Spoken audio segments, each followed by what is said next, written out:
हाँ बेटा, ray optics अपनी खत्म हो गई थी, अब अपन वेव ऑप्टिक्स स्टार्ट कर रहे हैं। क्या स्टार्ट कर रहे हैं बेटा? Wave optics. क्या स्टार्ट कर रहे हैं? Wave optics.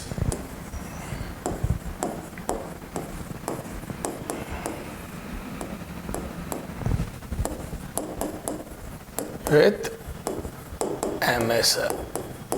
कौन से sir? Mohit Agarwal sir.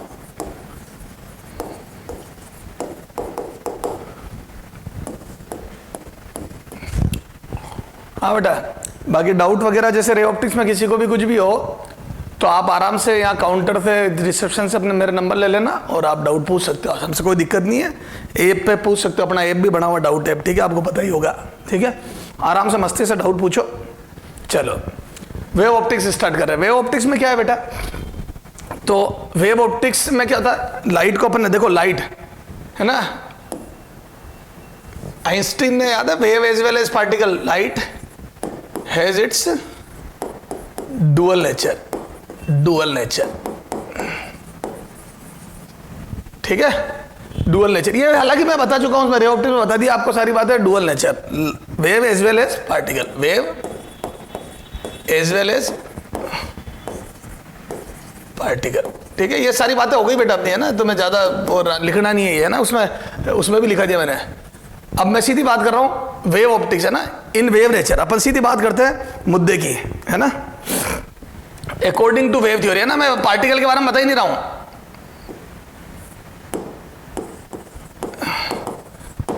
According to wave theory,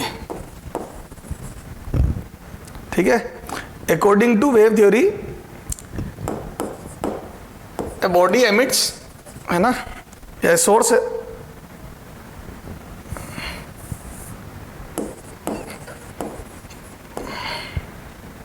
source emits light, source emits light in the form of wave, in the form of wave, जिसको इलेक्ट्रोमैग्नेटिक वेव, EM वेव, ठीक है, in all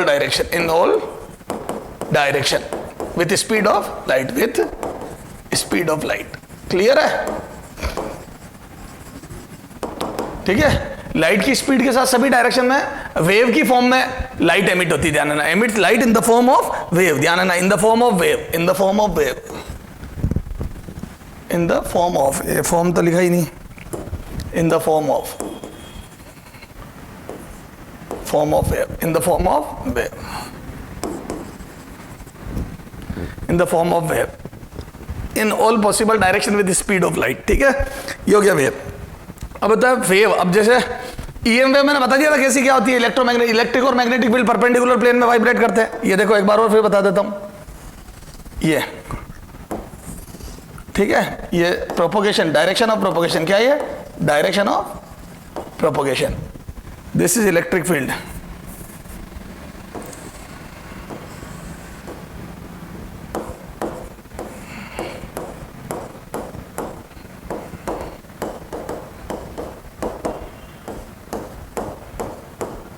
ये ठीक है, और ये मैग्नेटिक फील्ड,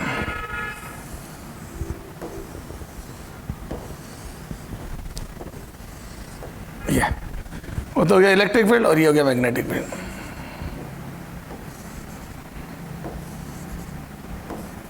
ये ठीक है,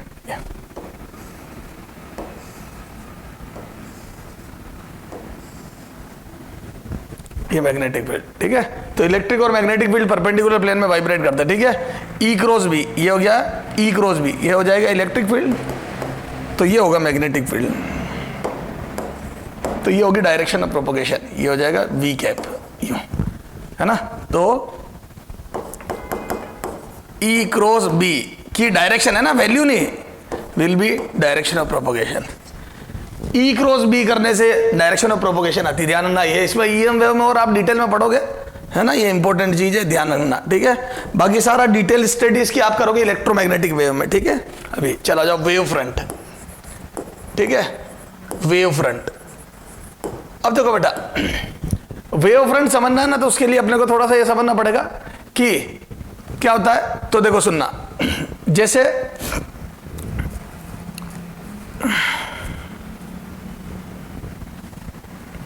जैसे अपन ने क्या करा बेटा, सुनना, एक मीडियम में जैसे फॉर एग्जांपल कोई अपन ने एक पानी, जैसे लाइट वेव तो दिख नहीं रही, मैं तेरे को एक थोड़ा सा वेव दिखाने की कोशिश करता हूं। जैसे ये स्टिल वाटर है, क्या है ये, बिल्कुल शांत जल, इसमें आपने पत्थर गिराया, क्या गिराया, पत्थर गिराया, तो जैसे आप पत्थर गिराओगे डिस्टर्बेंस पैदा होगा, क्या मैं बोल दूं सब तरफ लाइट वो वेव चलेगी, वाटर वेव सब तरफ मूव करेगी, ये तो बोल दूं रेडियली आउटवर्ड सारी वाटर वेव 2D मतलब प्लेन में मूव करेगी, ठीक सब। जैसे वाटर वेव मूव करेगी तो क्या मैं बोल दूं ये 10 मान लो 10 मीटर पर सेकंड से है ना, velocity of water wave, speed of water wave, speed of water wave, water wave, speed of water wave is 10 metre per second. मान लो speed of water wave is 10 metre per second, तो क्या मैं बोल दूं क्या 10 मीटर दूरी वाली सारी वेव एक साथ ऊपर उठेगी, ये तो 10 मीटर दूरी वाले ये सारे पॉइंट एक साथ ऊपर उठेंगे, ये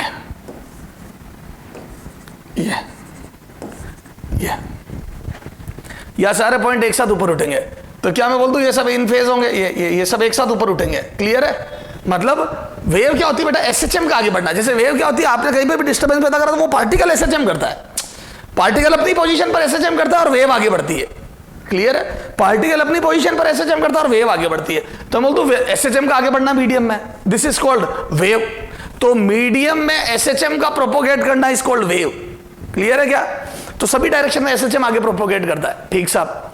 तो ये जैसी अपन ने पत्थर गिराया, अपन ने जैसे पत्थर गिराया ये ऐसे वेव आगे बढ़ेगी, ये एसएचएम आगे बढ़ेंगे, तो मैं बोल दूं मीडियम के सारे पार्टिकल एसएचएम करने लगेंगे, तो ये सारे जो सेम पाथ, ये सेम लोकस, ये तो 10 मीटर दूर वाले सब एक साथ ऊपर उठेंगे, क्लियर है, सब एक साथ एसएचएम स्टार्ट करेंगे।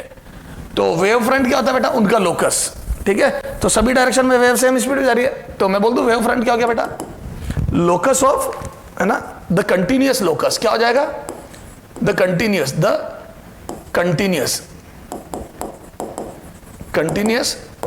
Locus of all point having same phase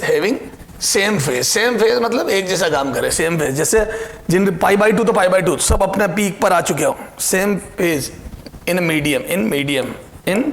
medium is called wave front, ठीक है। the continuous locus of all point having same phase, है ना, having same phase in medium is called wave front, उसको wave front बोलते हैं। जैसे देखो बेटा, मैंने लिया एक, मान लो कोई पॉइंट सोर्स, तो मैं बोल दूं इस पॉइंट सोर्स से सब तरफ वेव निकलेगी, इधर भी निकलेगी, इधर भी निकलेगी, इधर भी, तो मैं बोल दूं एक पूरा स्फीयर, 2D में तो सर्कल बना था, 2D में तो सर्कल बना था, यहां पे मैं बोल दूं आर रेडियस का एक स्फीयर बन जाएगा, ये सारे पॉइंट सेम फेज में होंगे, देखो ये सब तरफ, ये तो मैं बोल दूं इसका लोकस, तो मैं बोल दूं ये सारे पॉइंट सेम फेज में होंगे, तो जैसे ही वेव निकलेगी तो पूरे स्फीयर के सारे पॉइंट को एक साथ ऊपर उठाएगी, तो मैं बोल दूं इसका लोकस स्फेरिकल वेव फ्रंट होगा। ये यहां पे आ जाओ, ये देखो ये स्फीयर आगे बढ़ता जाएगा, कभी ये 1 मीटर रेडियस का होगा, कभी 2 मीटर का, कभी 10 मीटर का, ऐसे स्फीयर बढ़ता जाएगा।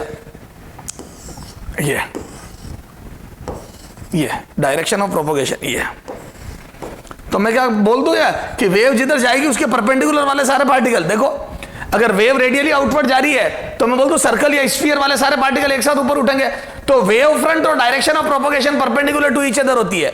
ये देखो डायरेक्शन ऑफ प्रोपोगेशन, ये डायरेक्शन ऑफ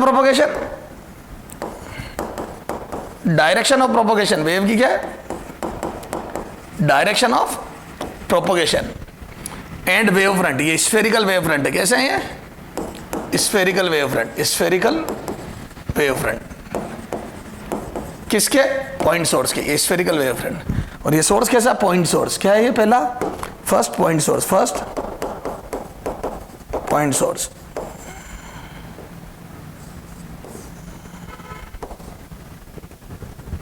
ये पॉइंट सोर्स, क्लियर है।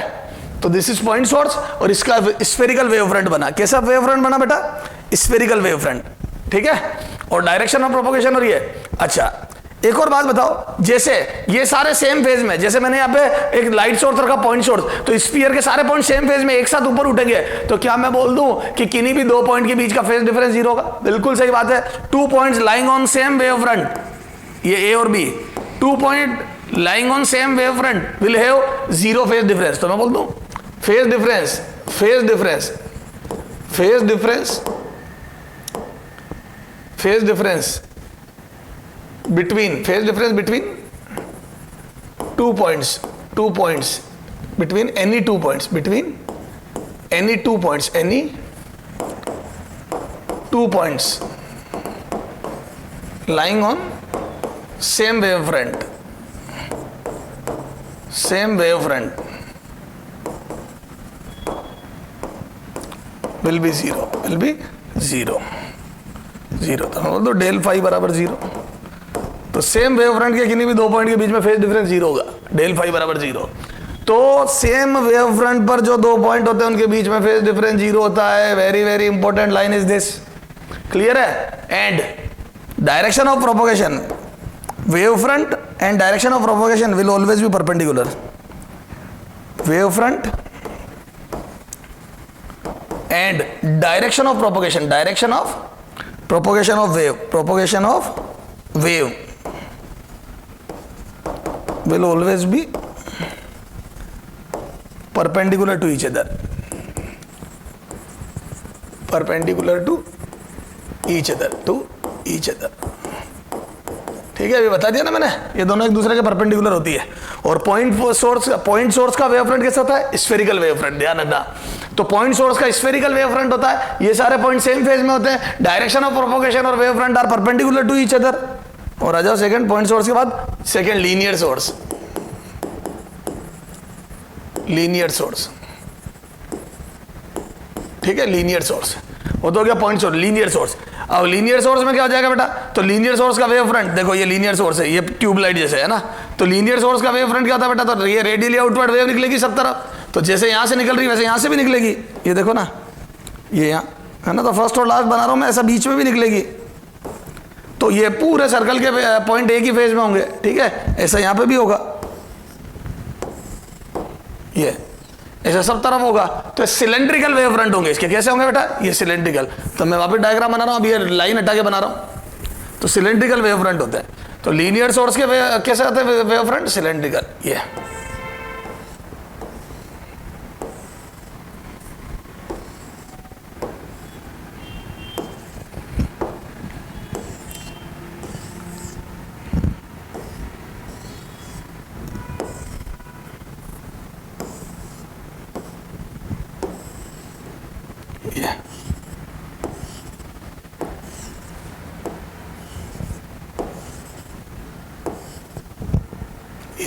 वही 90 डिग्री एंगल, ये direction of propagation.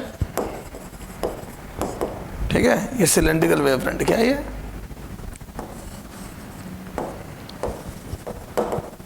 Cylindrical wave front. ठीक है, ये कौन सा सोर्स है? Linear source.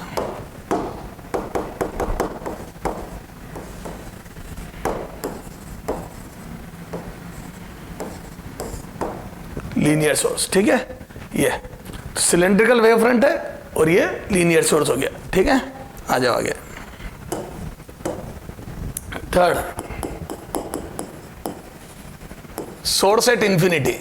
ठीक है, जब इंफिनिटी पे सोर्स पड़ा होता है, ठीक है, तो जब इंफिनिटी पे सोर्स पड़ा होता है, जैसे कोई भी हो, चाहे पॉइंट सोर्स हो चाहे लीनियर हो, ये सोर्स इंफिनिटी पे, तो बोल दो हम तक आते आते रे पैरेलल हो जाएगी। ठीक है, ये देखो, तो रेज वुड बी पैरेलल, जब अपने पास पहुंचेगी तो रे पैरेलल हो जाएगी।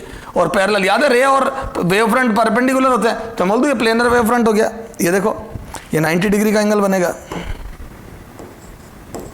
ये 90 डिग्री, ये प्लेनर वेव फ्रंट। क्या हो गया? ये प्लेनर वेव फ्रंट, ये प्लेनर वेव फ्रंट। ठीक है, ये ठीक है, और ये परपेंडिकुलर टू ईच अदर होगी, ये direction of propagation.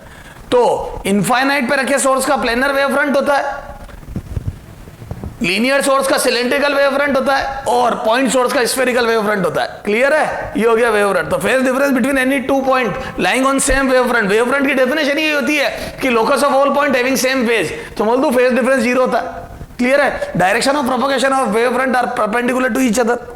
Yes sir, ये क्लियर है क्या? ये इनफाइनाइट पे ये। अब अपन इंटेंसिटी की और एम्पलीट्यूड की बात करते हैं। देखो क्या मैं बोल दूं कि कोई भी पॉइंट सोर्स है तो उससे जो भी इंटेंसिटी निकलेगी या पावर होगी इसकी, जैसे ये पी पावर है, पी पावर पी का क्या मतलब है बोलो? पर सेकेंड जो एनर्जी एमिट होती है, पर सेकेंड जो एनर्जी एमिट होती है उसको पावर बोलते हैं। एनर्जी एमिटेड बाय सोर्स पर सेकेंड इस पावर। अच्छा, अगर मैं यहां आ जाऊं आर दूरी पे या आर डिस्टेंस पे, तो बोलो यहां पे इंटेंसिटी, क्या बोला मैंने? इंटेंसिटी आई इस पॉइंट पे है ना, एस पे। तो इंटेंसिटी क्या होगी यहाँ पे? पी पॉइंट पे है ना, ये पी पॉइंट पे इंटेंसिटी बोलो। तो इंटेंसिटी क्या होती है? Energy falling per unit area पर सेकेंड। तो मैं बोल दूं ये एरिया आर रेडियस है तो मैं बोल दूं पावर अपॉन 4πr² हो गया ये एरिया। बोलो पावर, ये पर सेकेंड यहाँ एनर्जी पहुंची, वो एनर्जी पूरे स्फीयर पे फैल गई, तो एनर्जी अपॉन एरिया है, तो ये हो गया एनर्जी पर यूनिट एरिया पर सेकेंड। तो मैं बोल दूं यहां से वॉट पर मीटर स्क्वायर पर second, this is the power. ये वॉट पर मीटर स्क्वायर पर सेकेंड। तो क्या मैं बोल दूं I is inversely proportional to R square? तो यहां से मुझे पता पड़ गया I is inversely proportional to R square. तो यहां लिख रहा हूं मैं, तो I is inversely proportional to R square. Point source से जितना दूर जाओगे इंटेंसिटी स्क्वायर के इनवर्सली प्रोपोर्शनल होगी। डबल दूरी पे जाओगे इंटेंसिटी 1/4 हो जाएगी, 3 गुना दूरी पे जाओगे इंटेंसिटी 1/9 हो जाएगी। ये तो intensity is inversely proportional to R square.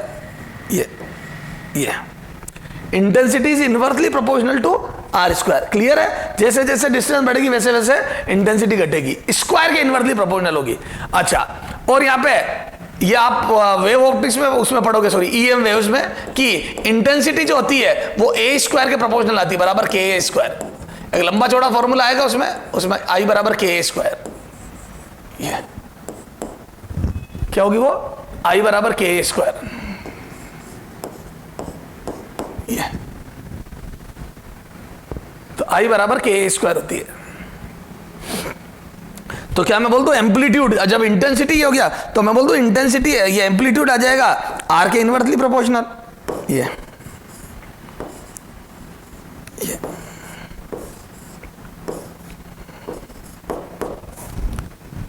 तो इंटेंसिटी आ गई आर स्क्वायर के इनवर्सली प्रोपोर्शनल और एम्पलीट्यूड आ गया आर के इनवर्सली प्रोपोर्शनल। क्लियर है क्या?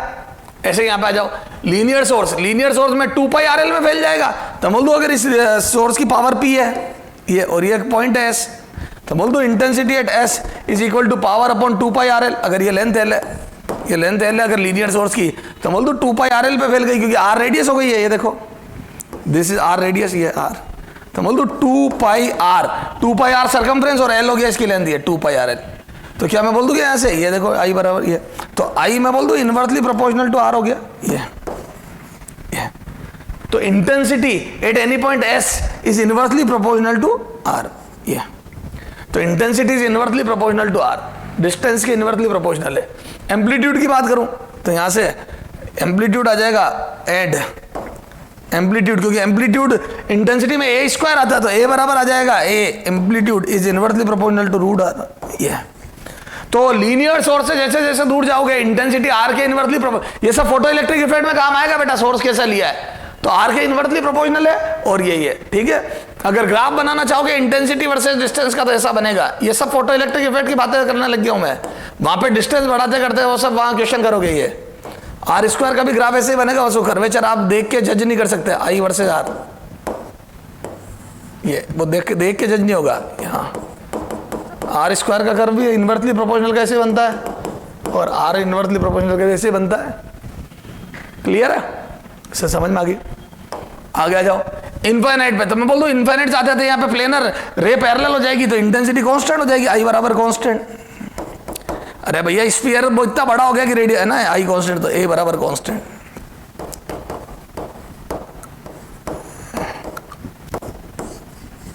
ये तो इंटेंसिटी और एम्पलीट्यूड दोनों कांस्टेंट हो गए। क्लियर है क्या? तो सोर्स अगर इनफाइनाइट पे रखा हो तो रे हमारे को पैरेलल मिलती है, इंटेंसिटी और एम्पलीट्यूड कांस्टेंट हो जाता है। क्लियर है क्या? समझ में आ गई सर? तो ये सारी बातें थी वेव फ्रंट की इंटेंसिटी की, ये वो। अब देखो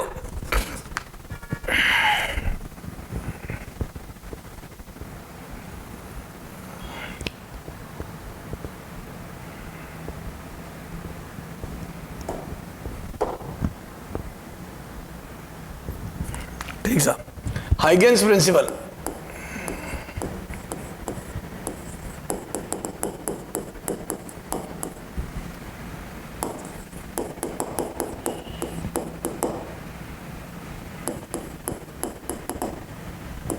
ऐसे क्या बात बोली, मेरे तो थोड़ी कम ही समझ में आई, ठीक है। अरे बड़ी अजीब सी बात, इधर देख क्या है, कुछ नहीं, अपने को वेव फ्रंट बनाने के लिए उसने एक इमेजिनरी रीजन दे दिया है ना। वो क्या है कि देखो उसने बोला कि मतलब ज्योमेट्रिकल मेथड दिया वेव फ्रंट को पता लगाने का, ठीक है। Huygens principle provide geometrical method in finding successive position of wave front. It states, देखो क्या बोल रहा है वो, एवरी पॉइंट, सुनना ध्यान से है ना, ये काम किया, एवरी पॉइंट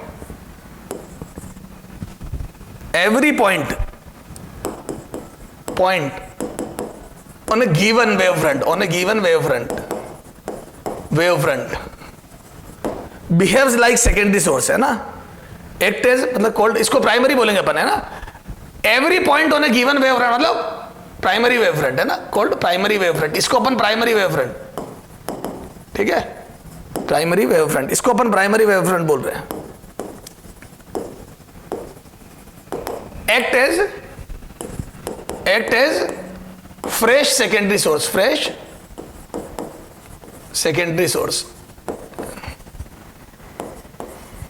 ठीक है। act as fresh new secondary source, clear है क्या। मतलब आप ये समझ लो वेव फ्रंट का कोई भी पॉइंट है वो एक नए पॉइंट सोर्स की तरह बिहेव कर रहा है, क्लियर है, और वो नई वेव फ्रंट एमिट करेगा। समझ गए क्या। Secondary wavelets, the secondary wavelets, the secondary wavelets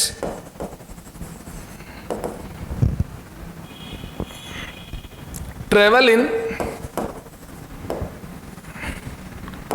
all the direction with speed of light in that medium, है ना, इन मीडियम, जो भी मीडियम होगा उसमें स्पीड ऑफ लाइट जो होगी उस हिसाब से ट्रेवल करेगा, क्लियर है। तो वो बोल रहा है कि जो आपका वेव फ्रंट है उसके सारे पॉइंट जो है वो सेकेंडरी सोर्स की तरह बिहेव करते हैं और सेकेंडरी वेवलेट्स एमिट करते हैं, मतलब उनके, और फिर उनके सुपरपोजिशन से वेव आगे चलती, क्लियर है क्या। ठीक साहब। अब देखो सरफेस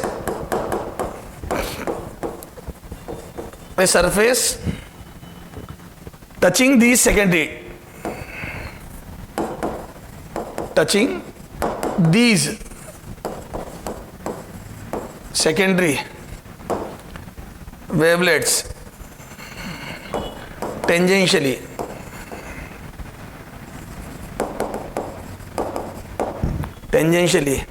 in the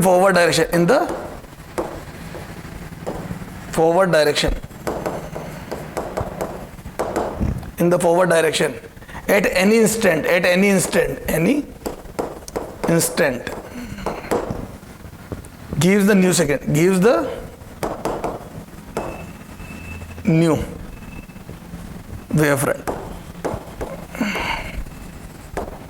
मतलब अगला ये कह रहा है बेटा, समझना हो, यहां से यूं समझ में आएगी।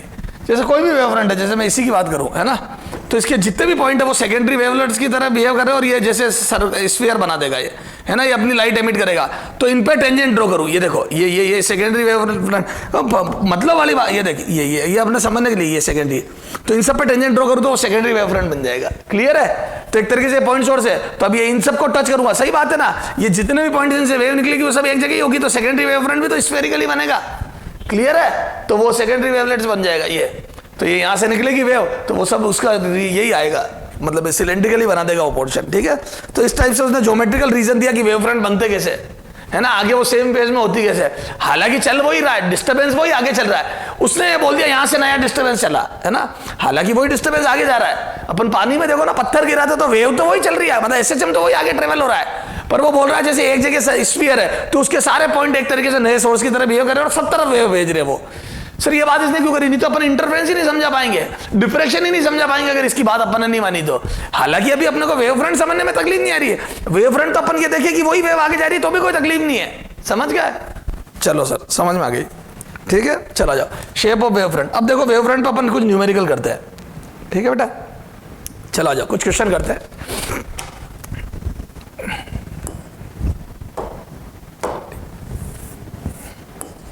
एग्जाम्पल 1, ठीक है। अब वेव फ्रंट और रे में रिलेशन है कि परपेंडिकुलर टू ईच अदर, इससे अपन रे ऑप्टिक्स में एंटर कर जाते हैं। बताता हूं कैसे।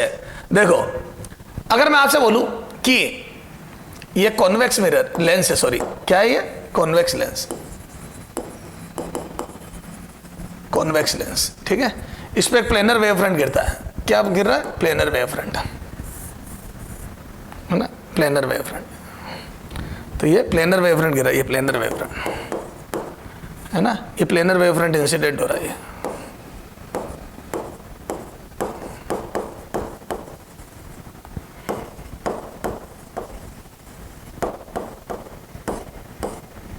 ठीक है, तो यहां पे रिफ्रेक्टेड वेव फ्रंट कैसा होगा ये बताना है, ठीक है। रिफ्रेक्टेड वेव फ्रंट ए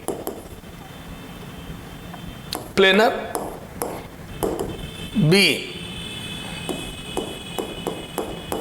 ऐसा, सी ऐसा, डी ऐसा तिरछा प्लेनर यूं, ठीक है। चला जाओ। क्या मैं बोल दूं ये प्लेनर वेव फ्रंट है तो इस पर परपेंडिकुलर ड्रॉ करूंगा तो मेरे को रे मिल जाएगी? ये मेरे को वेव फ्रंट का रिफ्रैक्शन थोड़ी है, तो मैं बोल दूं इस पर परपेंडिकुलर ड्रॉ करा मैंने तो मेरे को रे मिल गई। अरे बोलो, अब पैरेलल रे हो गई है। ए प्लेनर वेव फ्रंट है तो पैरेलल रे आ जाएगी क्योंकि परपेंडिकुलर ड्रॉ करूंगा ये। और पैरेलल रे आपने 10th क्लास में पढ़ा होगा, हालांकि मैंने रे ऑप्टिक्स भी पढ़ा दिया आपको कि ये कन्वर्ज होगी। तो बोलो कहां पे? फोकस पे। तो ये सारी रे फोकस पे कन्वर्ज होगी, लेकिन यहाँ खत्म थोड़ी होती है, आगे चलती रहती है, ये तो ट्रेवल करती रहेगी मीडियम में ना। ये तो ये प्लेनर वेव फ्रंट ये रह गई, ये तो ये फोकस पे कन्वर्ज हो गई, ये फोकस पे ये।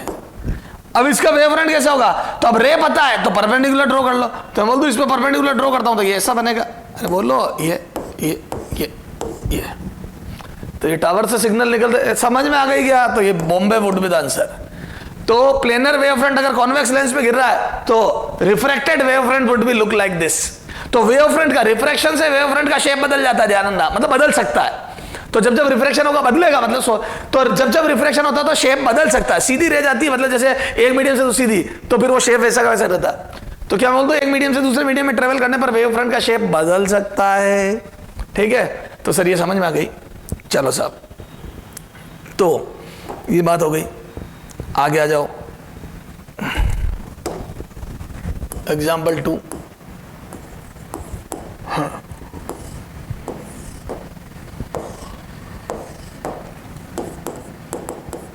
ये 10 centimetre, 20 centimetre and this is 30 centimetre. इन दोनों के बीच का सेपरेशन, यहाँ पे प्लेनर वेव फ्रंट इंसिडेंट होते, बेटा मैं लैंग्वेज नहीं लिखा रहा है ना, तो यहाँ पे रिफ्लेक्टेड वेव फ्रंट कैसे होंगे? Finally reflected. ए बी वही ऑप्शन है जो पहले वाले क्वेश्चन में थे, सी डी, बोलो। तो कोई दिक्कत नहीं सर, फिर से रे बनाओ सर, ये ले परपेंडिकुलर ड्रॉ करके रे बना दी मैंने, है ना, लैंग्वेज तुम लिख लेना। तो ये तो रिफ्लेक्टेड वेव फ्रंट कैसे होंगे? तो मैं बोल दूं इसके फोकस में मिलेंगे और फिर उसके फोकस से आते हुए लगेंगे उसको। ये दिस वुड बी द इसका focus and that would be the उसका फोकस, समझ गए क्या? ये 10 F1 10 सेंटीमीटर ये F1 और इधर से 20 सेंटीमीटर उसका फोकस। तो बोल दूं फिर से रे पैरेलल हो जाएगी ये, और फिर से रे पैरेलल हो गई तो बोल दूं फिर से प्लेनर वेव फ्रंट हो गया। देखो ये तो प्लेनर वेव फ्रंट से पैरेलल रे मिली है 10 20 30 और फिर वापस से पैरेलल रे, तो ये प्लेनर वेव फ्रंट। क्लियर है क्या? तो this would be the planar wave front.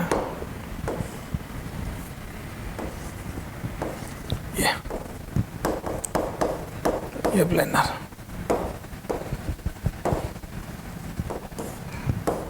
Planar wave. Clear है क्या? ये क्योंकि ये दोनों के फोकस, तो ये आसान से रे ऑप्टिक्स के क्वेश्चन बन जाएंगे सर, कर लेंगे। हाँ हाँ ये देख बेटा, ये कर लोगे क्या? Very good. ये कोई लेंस है और ये वो म्यू सराउंडिंग है। ये प्लेनर वेव फ्रंट गिरा, ये तो रिफ्लेक्टेड वेव फ्रंट कैसा होगा? ए प्लेनर, बी ये सी, ऐसा डी तिरछा प्लेन। ये बोलो तो बिल्कुल सर कोई दिक्कत ही नहीं है। सर क्या दिक्कत नहीं है? पैरेलल रे हो गई, बिल्कुल हो गई parallel. And this is diverging lens, तो रे डाइवर्ज होगी। मैंने कहा बेटा ओके। और सर डाइवर्ज होगी तो पीछे फोकस होगा। मैंने कहा बेटा जी ओके। और फिर सर वेव फ्रंट ऐसा बन जाएगा, ये यहां से, लेकिन ये क्लियर है क्या? नहीं समझ में आ रही है? गलत। सर क्यों गलत? सर आप थोड़ा ध्यान तो दो। अरे क्या ध्यान दो? ये देख, ए म्यू देख, अभी रे ऑप्टिक्स पढ़ा दी। ये रे ऑप्टिक्स पढ़ने के बाद ही समझ में आएगा। अगर रे ऑप्टिक्स से पहले ये वीडियो देख रहे हो तो नहीं आया। ये म्यू 1.33 तो मैं बोल दूं, और ये म्यू लेंस है तो मैं बोल दूं mu surrounding is greater than mu lens. ये लेंस लिख दो यार। तो म्यू सराउंडिंग में लेंस से बड़ा है, तो सराउंडिंग मतलब लेंस के बाहर वाला मीडियम ज्यादा है। तो जब भी होता तो बिहेवियर गेट्स चेंज, तो behaviour of lens gets change. Hence ये म्यू बड़ा होने से hence behaviour of lens, behaviour of lens gets change. तो लेंस का व्यवहार ही बदल जाएगा। तो बोल दू converging diverging lens will behave like converging lens. तो ये रे गलत है, तो क्या होगा? बिहेवियर चेंज हो जाएगा। तो मैं बोल दूं ये रे कन्वर्जिंग हो जाएगी। ये तो ये सब गलत हो गया, हटा दो ये। तुम पहले रोंग वाला उतारना है बेटा, पहले ये करना, इसको नोट करना, तभी तो पता पड़ेगा। और फिर लिखना कि ध्यान दें।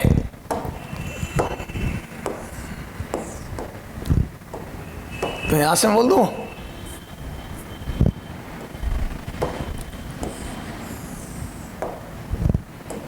दिस ये कन्वर्जिंग हो गया। क्लियर है क्या?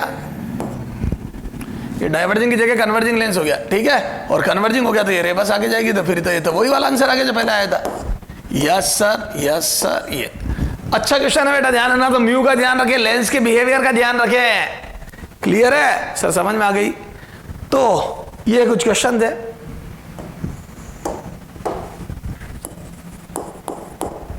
ठीक है, प्रिज्म रख देंगे तो क्या होगा बेटा? ये प्रिज्म,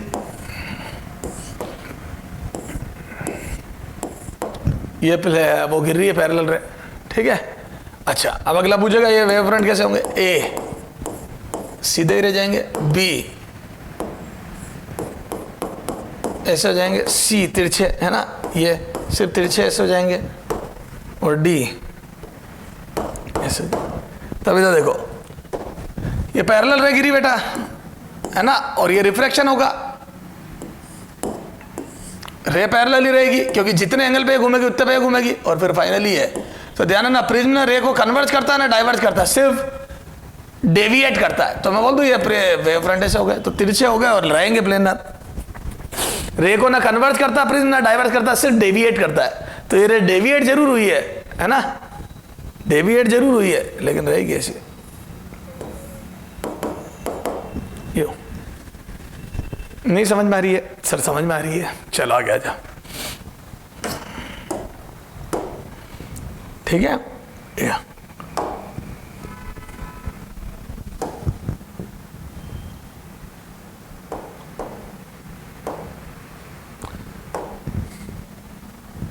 हाँ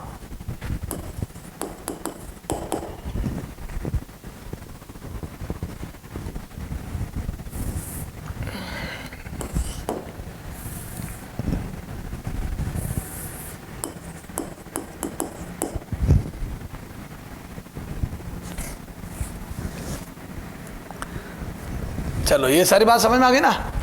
अब देखो बेटा,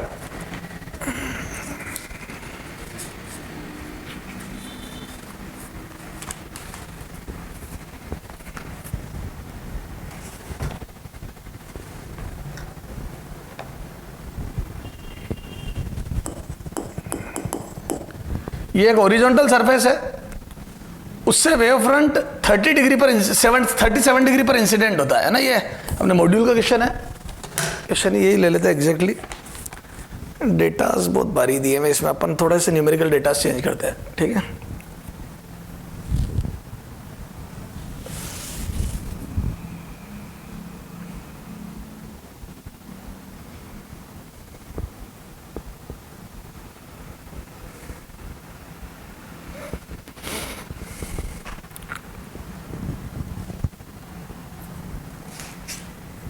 हाँ, उसने अपने मॉड्यूल में लैंग्वेज में दिया हुआ, अपन थोड़ा सा इसमें लिख रहे हैं, है ना, किसमें, डायग्राम में बना रहे हैं।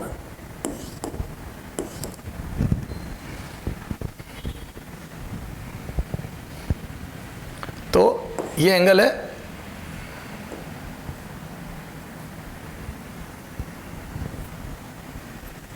रुकना बेटा,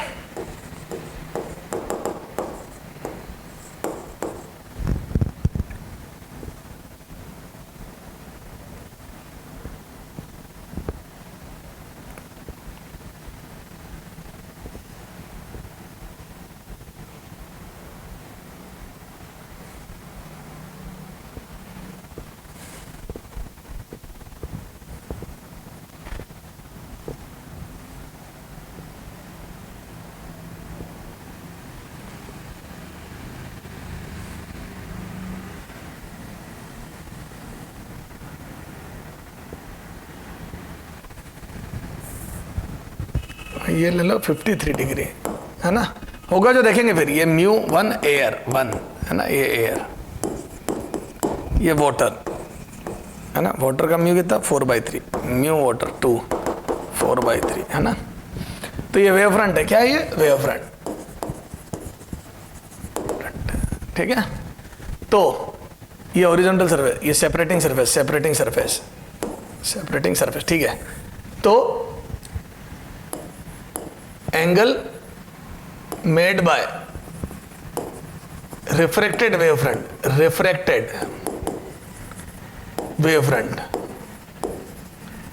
फ्रॉम हॉरिजॉन्टल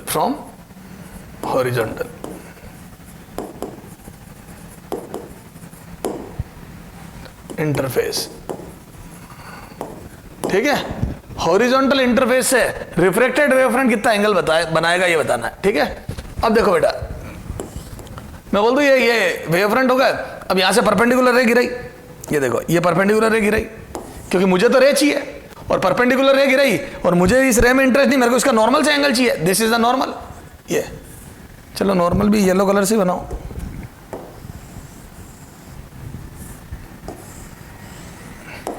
ये नॉर्मल से एंगल, तो ये 53 डिग्री एंगल है, इन दो लाइनों के बीच में एंगल 53 है, तो इसका परपेंडिकुलर ये, इस लाइन का परपेंडिकुलर ये और इसका परपेंडिकुलर ये, तो ये this would also be 53 degree. तो बोल दो इन दोनों लाइनों के बीच में एंगल 53 है, इन दोनों के बीच में, तो इसका परपेंडिकुलर ये और इसका ये भी 53 होगा। तो बोल दो ये रे 53 भाई, तो this is the incident ray at an angle 53। तो मैं बोल दो आई बराबर 53 हो गया यहां से। अच्छा आई, अब आर पता करना है, क्योंकि देखो मैं आर पता नहीं करूंगा जब तक रे की डायरेक्शन नहीं पता होगी, तब तक मैं वेव फ्रंट कैसे पता लगूंगा। और अगर रे की डायरेक्शन अगर पता पड़ गई तो इसमें ये खूब सारी रे गिर रही है, तो इनका परपेंडिकुलर और इनका परपेंडिकुलर, मैं इसी को ध्यान रखना, ये परपेंडिकुलर,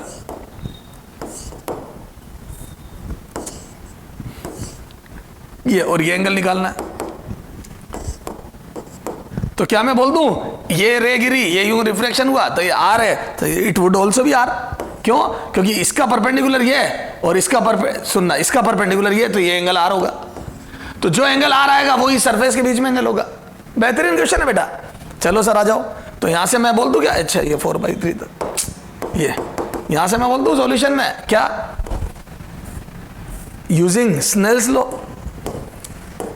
यूजिंग, तो मैंने क्या करा, सरफेस मेरे को वेव फ्रंट दिया, उससे रे बनाई, रे से रे डायग्राम बनाया और रे डायग्राम से वापस वेव फ्रंट बनाया और वेव फ्रंट से एंगल आर निकाल रहा हूं यूजिंग स्नेल्स लॉ। बोलो तो आ जाएगा 1 sin I is equal to mu sin R। तो 1 sin 53 is equal to mu 4/3 sin R, sin R, यहां से आ जाओ कितना है 53 डिग्री, कितना हो जाएगा बेटा साइन 53 डिग्री होता है 4/5, ये याद होना चाहिए बेटा, बेसिक मैथ में पढ़ा होगा आपने 4/3 साइन आर, यहां से 4 से 4 गया तो यहां से साइन आर बराबर कितना गया, साइन आर बराबर 3/5, और जैसे ही साइन आर 3/5 आया यहां से आर बराबर कितना आ जाएगा मेरे हिसाब से 37 डिग्री, ठीक है 3/5 की वैल्यू 37 डिग्री होती है। बेहतरीन क्वेश्चन, तो ये 37 डिग्री हो गया। थोड़ा सा मॉड्यूल में डेटा टफ दिया हुआ, मैंने डेटा आसान कर दिया बेटा, तो आर बराबर 37 डिग्री इज आंसर, और यही जो आर है वही एंगल होगा सरफेस से। तो क्वेश्चन यही था, angle made by refracted wave front from horizontal interface, तो इस इंटरफेस से एंगल बताना था 37 डिग्री इज द आंसर। बेहतरीन क्वेश्चन है बेटा, बेहतरीन क्वेश्चन। क्लियर है क्या, समझ में आ गई मेरे लालो फूलो सर, सब समझ में आ गया। तो ये कुछ अच्छे क्वेश्चन थे। तो वेव फ्रंट से रे और रे से वेव फ्रंट का गेम करके रे ऑप्टिक्स में, तो मैंने कहा वेव फ्रंट से रे ऑप्टिक्स में एंटर कर गए। क्लियर है क्या, अच्छा। और ये थोड़े से वेव फ्रंट कॉन्ट्रैक्ट भी हो जाते हैं, ये थोड़ा पास पास भी आ जाते हैं, क्यों, थोड़ी स्पीड कम हो जाएगी दूसरे मीडियम में। क्लियर है, तो ये वेव फ्रंट थोड़े से यहाँ जितनी सेपरेशन उससे कम हो जाएगा, ये सेपरेशन घटता है। क्लियर है क्या, तो this separation will reduce. Clear है क्या बेटा जी,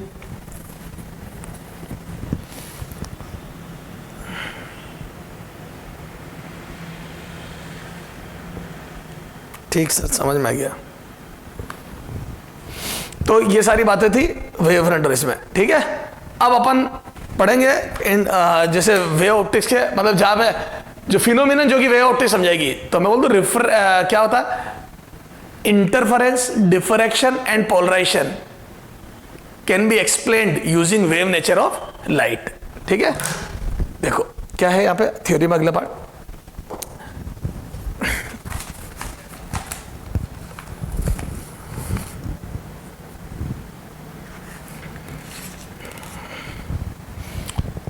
इंटरफेरेंस,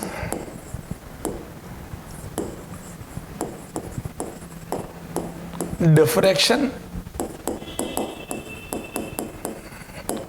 एंड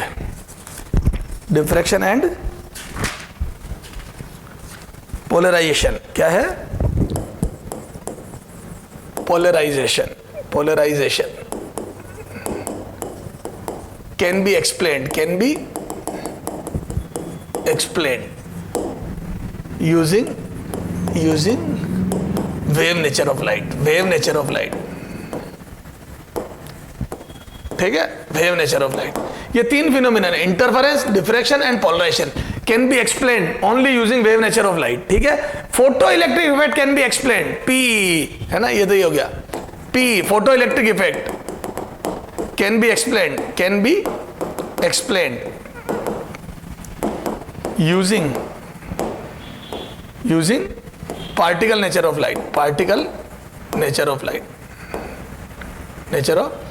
light।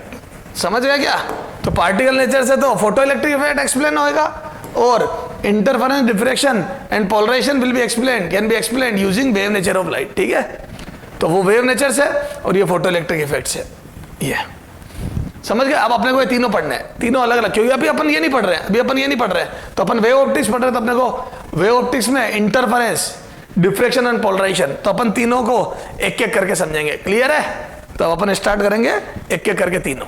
हाँ बेटा, अपन ने वेव ऑप्टिक्स का बेसिक देख लिया था सारा, वेव फ्रंट क्या होते हैं। ठीक है, वेव फ्रंट पर कोई भी दो पॉइंट उनके बीच में फेज डिफरेंस हमेशा जीरो होगा, डायरेक्शन ऑफ प्रोपोगेशन और वेव फ्रंट परपेंडिकुलर होंगे, पॉइंट सोर्स का स्फेरिकल होता है, लीनियर का सिलेंड्रिकल होता है, और सोर्स एट इनफाइनाइट के प्लेनर वेव फ्रंट होते हैं। ये सारी बातें देख ली। अब अपन आज बात कर रहे हैं इंटरफेरेंस की। किसकी बात कर रहे हैं, इंटरफेरेंस। ठीक है, इंटरफेरेंस होता क्या, पहले तो ये समझते हैं। इंटरफेरेंस का मतलब होता है बेटा एक से अधिक वेव, टू और मोर देन टू वेव एक जगह पर, एक पॉइंट पर इंटरफेयर करेगी, टू और मोर वेव एक जगह पर सुपर इंपोज होगी, इस फिनोमिनन को बोलते हैं इंटरफेरेंस। तो एक से अधिक वेव, एक से मोर देन वन है ना, टू और मोर देन टू वेव का एक जगह पर सुपर इंपोज होना इज कॉल्ड इंटरफेरेंस। इससे क्या होता है, इनके इंटरफेरेंस होने से, सुनना, जैसे वेव ऑप्टिक्स, अपन ने लाइट को वेव माना ना, वेव में 2+2 4 हो जरूरी नहीं है, 2+2 की वैल्यू कितनी होगी ये डिपेंड करेगा वेव कैसे मिली, उनके बीच में फेज डिफरेंस कितना है। तो phase difference between wave is important, दोनों वेव के बीच में फेज डिफरेंस इंपॉर्टेंट है, क्योंकि वेव नेचर में क्या होता है बेटा, वेव होता क्या एक्चुअल में एसएचएम का मीडियम में आगे चलना इस वेव। देख, एक तो था एसएचएम यहीं पे होता है, एसएचएम एक ही पॉइंट पर होता है, यू एसएचएम का मीडियम में आगे बढ़ना इज कॉल्ड वेव। ये देखो एसएचएम तो यही होता है, एसएचएम का मीडियम में आगे बढ़ना इज कॉल्ड वेव। क्लियर है? तो वेव में क्या होता है, एसएचएम पूरे मीडियम में ट्रेवल करता है। एसएचएम एक जगह स्टार्ट होता है, पूरे मीडियम में ट्रेवल करता है, पूरे मीडियम में एसएचएम ट्रेवल करता है। तो अब जब एसएचएम पूरे मीडियम में ट्रेवल करता है तो एक पॉइंट पर अगर दो वेव सुपर इंपोज होती है तो मैं बोल दूं उस पॉइंट पर, उस एक पर्टिकुलर एक्स पर दो एसएचएम सुपर इंपोज हो रहे होते हैं। अब उस एसएचएम में हो सकता है दोनों ऊपर ले जा रहे हो पार्टिकल को, हो सकता है उस जगह पर दोनों ऊपर ले जा रहे हो तो वेव एड हो जाएगी। दोनों हो सकता है अपोजिट ले जा रहे हो, तो जब सेम डायरेक्शन में ले जा रहे हो तो उसको बोलते हैं इन फेज या बोलते हैं कंस्ट्रक्टिव इंटरफेरेंस। तो जब एक पॉइंट पर दोनों एसएचएम ऊपर जाते हुए मिलते हैं या एक ही डायरेक्शन में जाते हुए मिलते हैं, सेम फेज में मिलते हैं, दोनों ऊपर ले जा रहे होते हैं, तो इसको बोलते हैं कंस्ट्रक्टिव इंटरफेरेंस। दोनों एक दूसरे का सपोर्ट करेंगे, कंस्ट्रक्टिव इंटरफेरेंस। एक एसएचएम ऊपर ले जा रहा होता है पार्टिकल को, एक नीचे ला रहा होता है, अपोजिट फेज में मिलते हैं, आउट ऑफ फेज में मिलते हैं, तो एक ऊपर एक नीचे, तो एक दूसरे के इफेक्ट को काट देते हैं। इसको बोलते हैं डिस्ट्रक्टिव इंटरफेरेंस। तो एक होता है कंस्ट्रक्टिव इंटरफेरेंस और एक होता है डिस्ट्रक्टिव इंटरफेरेंस। कंस्ट्रक्टिव इंटरफेरेंस में दोनों वेव एक दूसरे का सपोर्ट करती है, डिस्ट्रक्टिव में एक दूसरे को काटती है। क्लियर है क्या? तो these are the constructive and destructive interference. ये क्लियर है क्या? ये अच्छा सर, अब ये तो अगर एक दूसरे का सपोर्ट कर रही है तो दोनों के एम्पलीट्यूड ऐड हो जाएंगे। ये अपन मैथमेटिकल एनालिसिस में देखेंगे कि क्यों ऐड हो रहे हैं। ऐसा नहीं इंटेंसिटी ऐड हो जाती है, वो रूट होके स्क्वायर होके, वो सब मैथमेटिकल एनालिसिस है। और अपोजिट में एम्पलीट्यूड सब्ट्रैक्ट हो जाते हैं, वो आगे आएगा, पर ये समझो ऐड और सब्ट्रैक्ट। तो एक दूसरे का सपोर्ट करती है तो दोनों एक दूसरे को ऐड हो जाते हैं, और एक दूसरे का अपोज करती है तो सब्ट्रैक्ट हो जाती है, तो इफेक्ट घट जाता है। ठीक है? अब सुनना, जैसे सुनना हो, मैं बोल दूं ये एक पॉइंट पी है, समझना। जैसे मैंने यहाँ पे एक पत्थर गिराया, ठीक है बेटा, ये यहाँ पे है ना, यहाँ पे एक पत्थर गिराया, या चले एक पत्थर गिराया। अगर जैसे ये मान लो वाटर है, स्टिल वाटर है, ये यहाँ पे स्टिल वाटर है, मैंने एक पत्थर गिराया, तो क्या मैं बोल दूं इस पत्थर के गिरने से एक डिस्टर्बेंस पैदा होगा चारों तरफ? मैं बोल दूं इस पत्थर के गिरने से चारों तरफ वेव जाएगी, ये तो चारों तरफ डिस्टर्बेंस जाएंगे, है ना। तो ये यहाँ जो हलचल पैदा, यहाँ जो एसएचएम पैदा हुआ वो मीडियम में आगे बढ़ेगा। मान लो उसके मीडियम में आगे बढ़ने की स्पीड है 10 मीटर पर सेकेंड, तो बोल दो सारे एसएचएम जिस जगह प्रोड्यूस हुए वहां से 10 मीटर पर सेकेंड से आगे जा रहे हैं।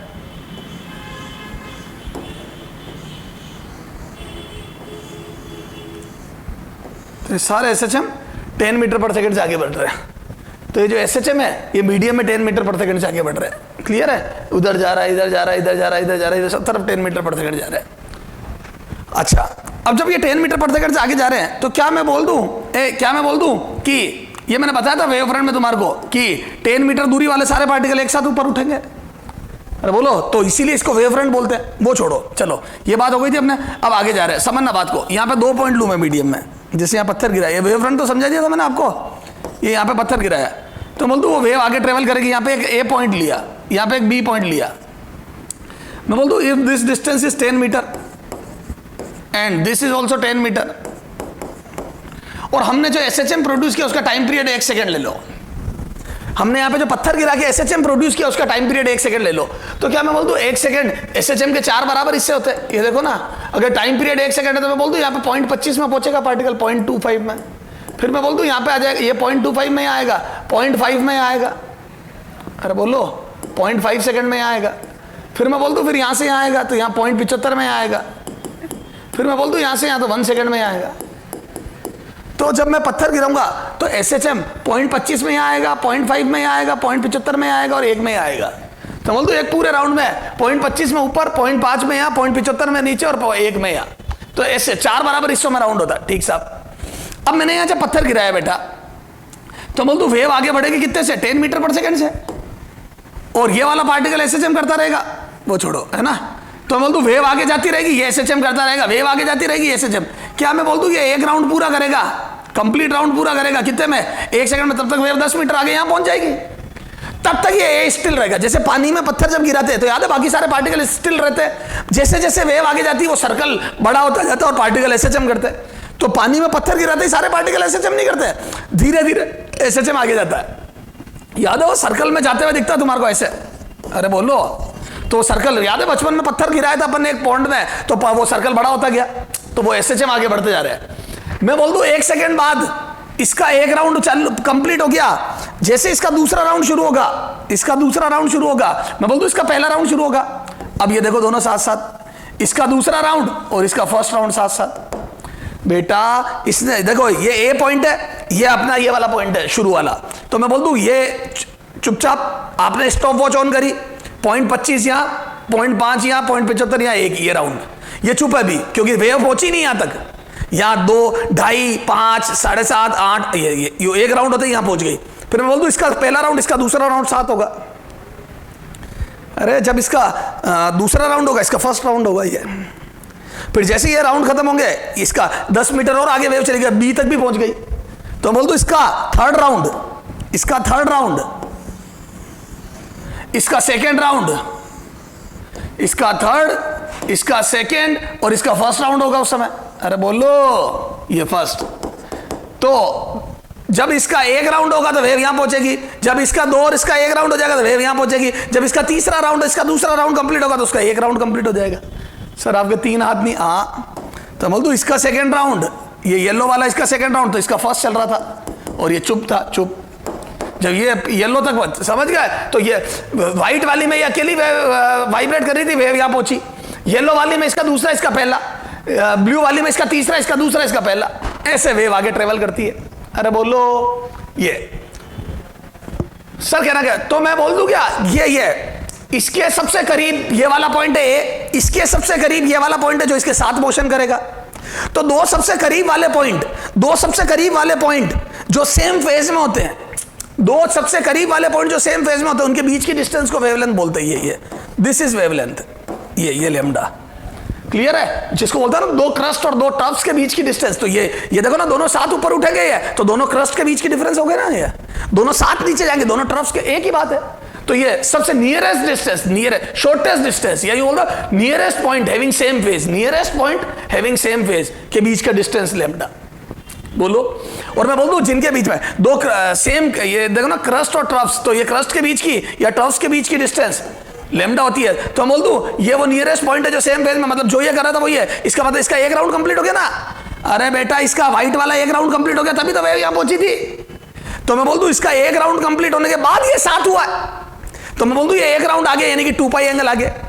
तो क्लियर है? तो ये वेव तो ऐसे, तो मैं बोल दूं जब जब लैम्डा का पार्ट डिफरेंस होगा, दो पॉइंट के बीच में लैम्डा का पार्ट डिफरेंस होगा, मैं बोल दूं इसका एक राउंड हो जाएगा और वेव यहां पहुंचेगी। तो बोल दूं लैम्डा क्या है बेटा, एक्चुअल में लैम्डा वेवलेंथ क्या होगा बेटा, वेवलेंथ लैम्डा पार्टिकल को एसएचएम का 1 राउंड कंप्लीट करने में, है ना, मीडियम में वेव द्वारा मीडियम में चली गई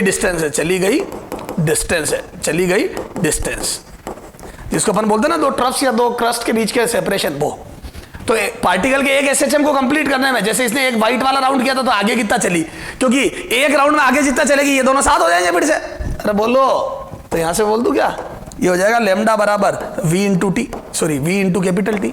एक राउंड में जो टाइम लगता है वो t है और v वेव की स्पीड है, तो 1d से लैम्डा बराबर हो जाएगा v इंटू टी। क्लियर है क्या? ये तो ये वेवलेंथ, अब यहां से ये रिलेशन बहुत वेल नोन रिलेशन है। तो अपने को वेवलेंथ की डेफिनेशन कौन सी लिखनी है, तुम्हें समझ में आया ये हो क्या रहा है? तो ये तो सिंगल वेव हुई, तो मैं बोल दूं जब जब लैम्डा का पार्ट डिफरेंस होगा तब तक फेज डिफरेंस 2 पाई, क्योंकि एक राउंड कंप्लीट हो जाएगा, बेटा। अब आगे आओ, ये देखो अब मैं एक नहीं 2 पॉइंट गिराऊं, अभी अपना इंटरेस्ट तो दो पत्थर गिराने में। अब जैसे मैंने यहां एक पत्थर गिराया, यहां एक पत्थर गिराया, ये 2 पत्थर गिराया और ये कोई पॉइंट पी है, तो मैं बोल दूं यहां से भी वेव आएगी, यहां से पत्थर, यहां से भी वेव आएगी, यहां से भी वेव आएगी। अगर ये पाथ 10 लैम्डा है और ये भी 10 लैम्डा है, मतलब इक्वल डिस्टेंस है, यहाँ पे पत्थर, ये S1 S2, स्टोन 1 स्टोन 2, एक जैसे पत्थर, बिल्कुल आइडेंटिकल वेव है, सेम पत्थर गिरा है, हटा दो ये, सेम आइडेंटिकल पत्थर गिरा है, एक जैसी वेव बनी, बिल्कुल सेम फ्रीक्वेंसी, सेम है, सब कुछ सेम। तो क्या मैं बोल दूं कि जब ये यहां वेव पहुंचेगी तो ये दोनों साथ पहुंचेगी, और साथ पहुंचेगी तो दोनों एक दूसरे को एक साथ ऊपर उठाएगी, तो क्या मैं बोल दूं ये कंस्ट्रक्टिव इंटरफेरेंस हुआ। तो दोनों एक दूसरे का सपोर्ट करेगी, तो this is constructive interference, constructive interference. अच्छा, फिर यहां पत्थर गिराया, यहां गिराया, अगर ये डिस्टेंस 11 लैम्डा कर दूं, 11 लैम्डा, तो बोलो क्या हो जाएगा? तो मैं बोल दूं ये वेव पहुंच जाएगी, ये वेव लैम्डा दूर होगी, क्योंकि ये 10 लैम्डा चलेगी ना, तो ये लैम्डा दूर होगी। तो पहली वेव पहुंच गई, दूसरी लैम्डा दूर है, तो मैं बोल दूं पहली वेव का एक राउंड कंप्लीट होगा, क्योंकि लैम्डा की डिस्टेंस क्या होती है? लैम्डा क्या होता है? एक राउंड कंप्लीट होने में चली गई डिस्टेंस, अभी बताया था मैंने। तो मैं बोल दूं पहली वेव का एक राउंड होगा तो ये वेव आ जाएगी, क्योंकि लैम्डा दूर है, लैम्डा दूर है, तो इसका एक राउंड कंप्लीट होने के बाद ये वेव आ जाएगी। तो बोल दूं जैसे इसका एक राउंड कंप्लीट होगा ये वेव यहां पहुंच जाएगी, तो पहली वेव का दूसरा राउंड और इसका पहला राउंड साथ होगा, तो एक राउंड कंप्लीट होने के बाद ये वेव आ जाएगी, दोनों फिर से साथ। तो बोल दूं कंस्ट्रक्टिव इंटरफेरेंस। तो जब जब पार्ट डिफरेंस, अच्छा ये 11 की जगह 12 लैम्डा कर दो, तो मैं बोल दूं जैसे ही बोले वेव पहुंचेगी, पहली वाली वेव पहुंचेगी, ये 2 लैम्डा दूर होगी, ये 2 लैम्डा दूर होगी, ये 2 लैम्डा दूर होगी, फिर उसका एक राउंड होगा, ये लैम्डा दूर होगी, 2 राउंड हो जाएंगे, फिर यहां पहुंच जाएगी। तो बोल दूं जैसे ही 2 राउंड कंप्लीट होंगे वेव पहुंचेगी। तो क्या मैं बोल दूं जब जब path difference lambda, 2 lambda, 3 lambda होगा, तब तब कंस्ट्रक्टिव इंटरफेरेंस होगा, क्योंकि एक राउंड, 2 राउंड, 3 राउंड कंप्लीट हो जाएंगे। अच्छा, अगर ये 10.5 लैम्डा हुआ तो मैं बोल दूं ये वेव पहले पहुंच जाएगी, आधा राउंड कर लेगी, हाफ राउंड, और जैसे हाफ राउंड होगा ये आएगी। क्लियर है क्या? ये बोलो बेटा।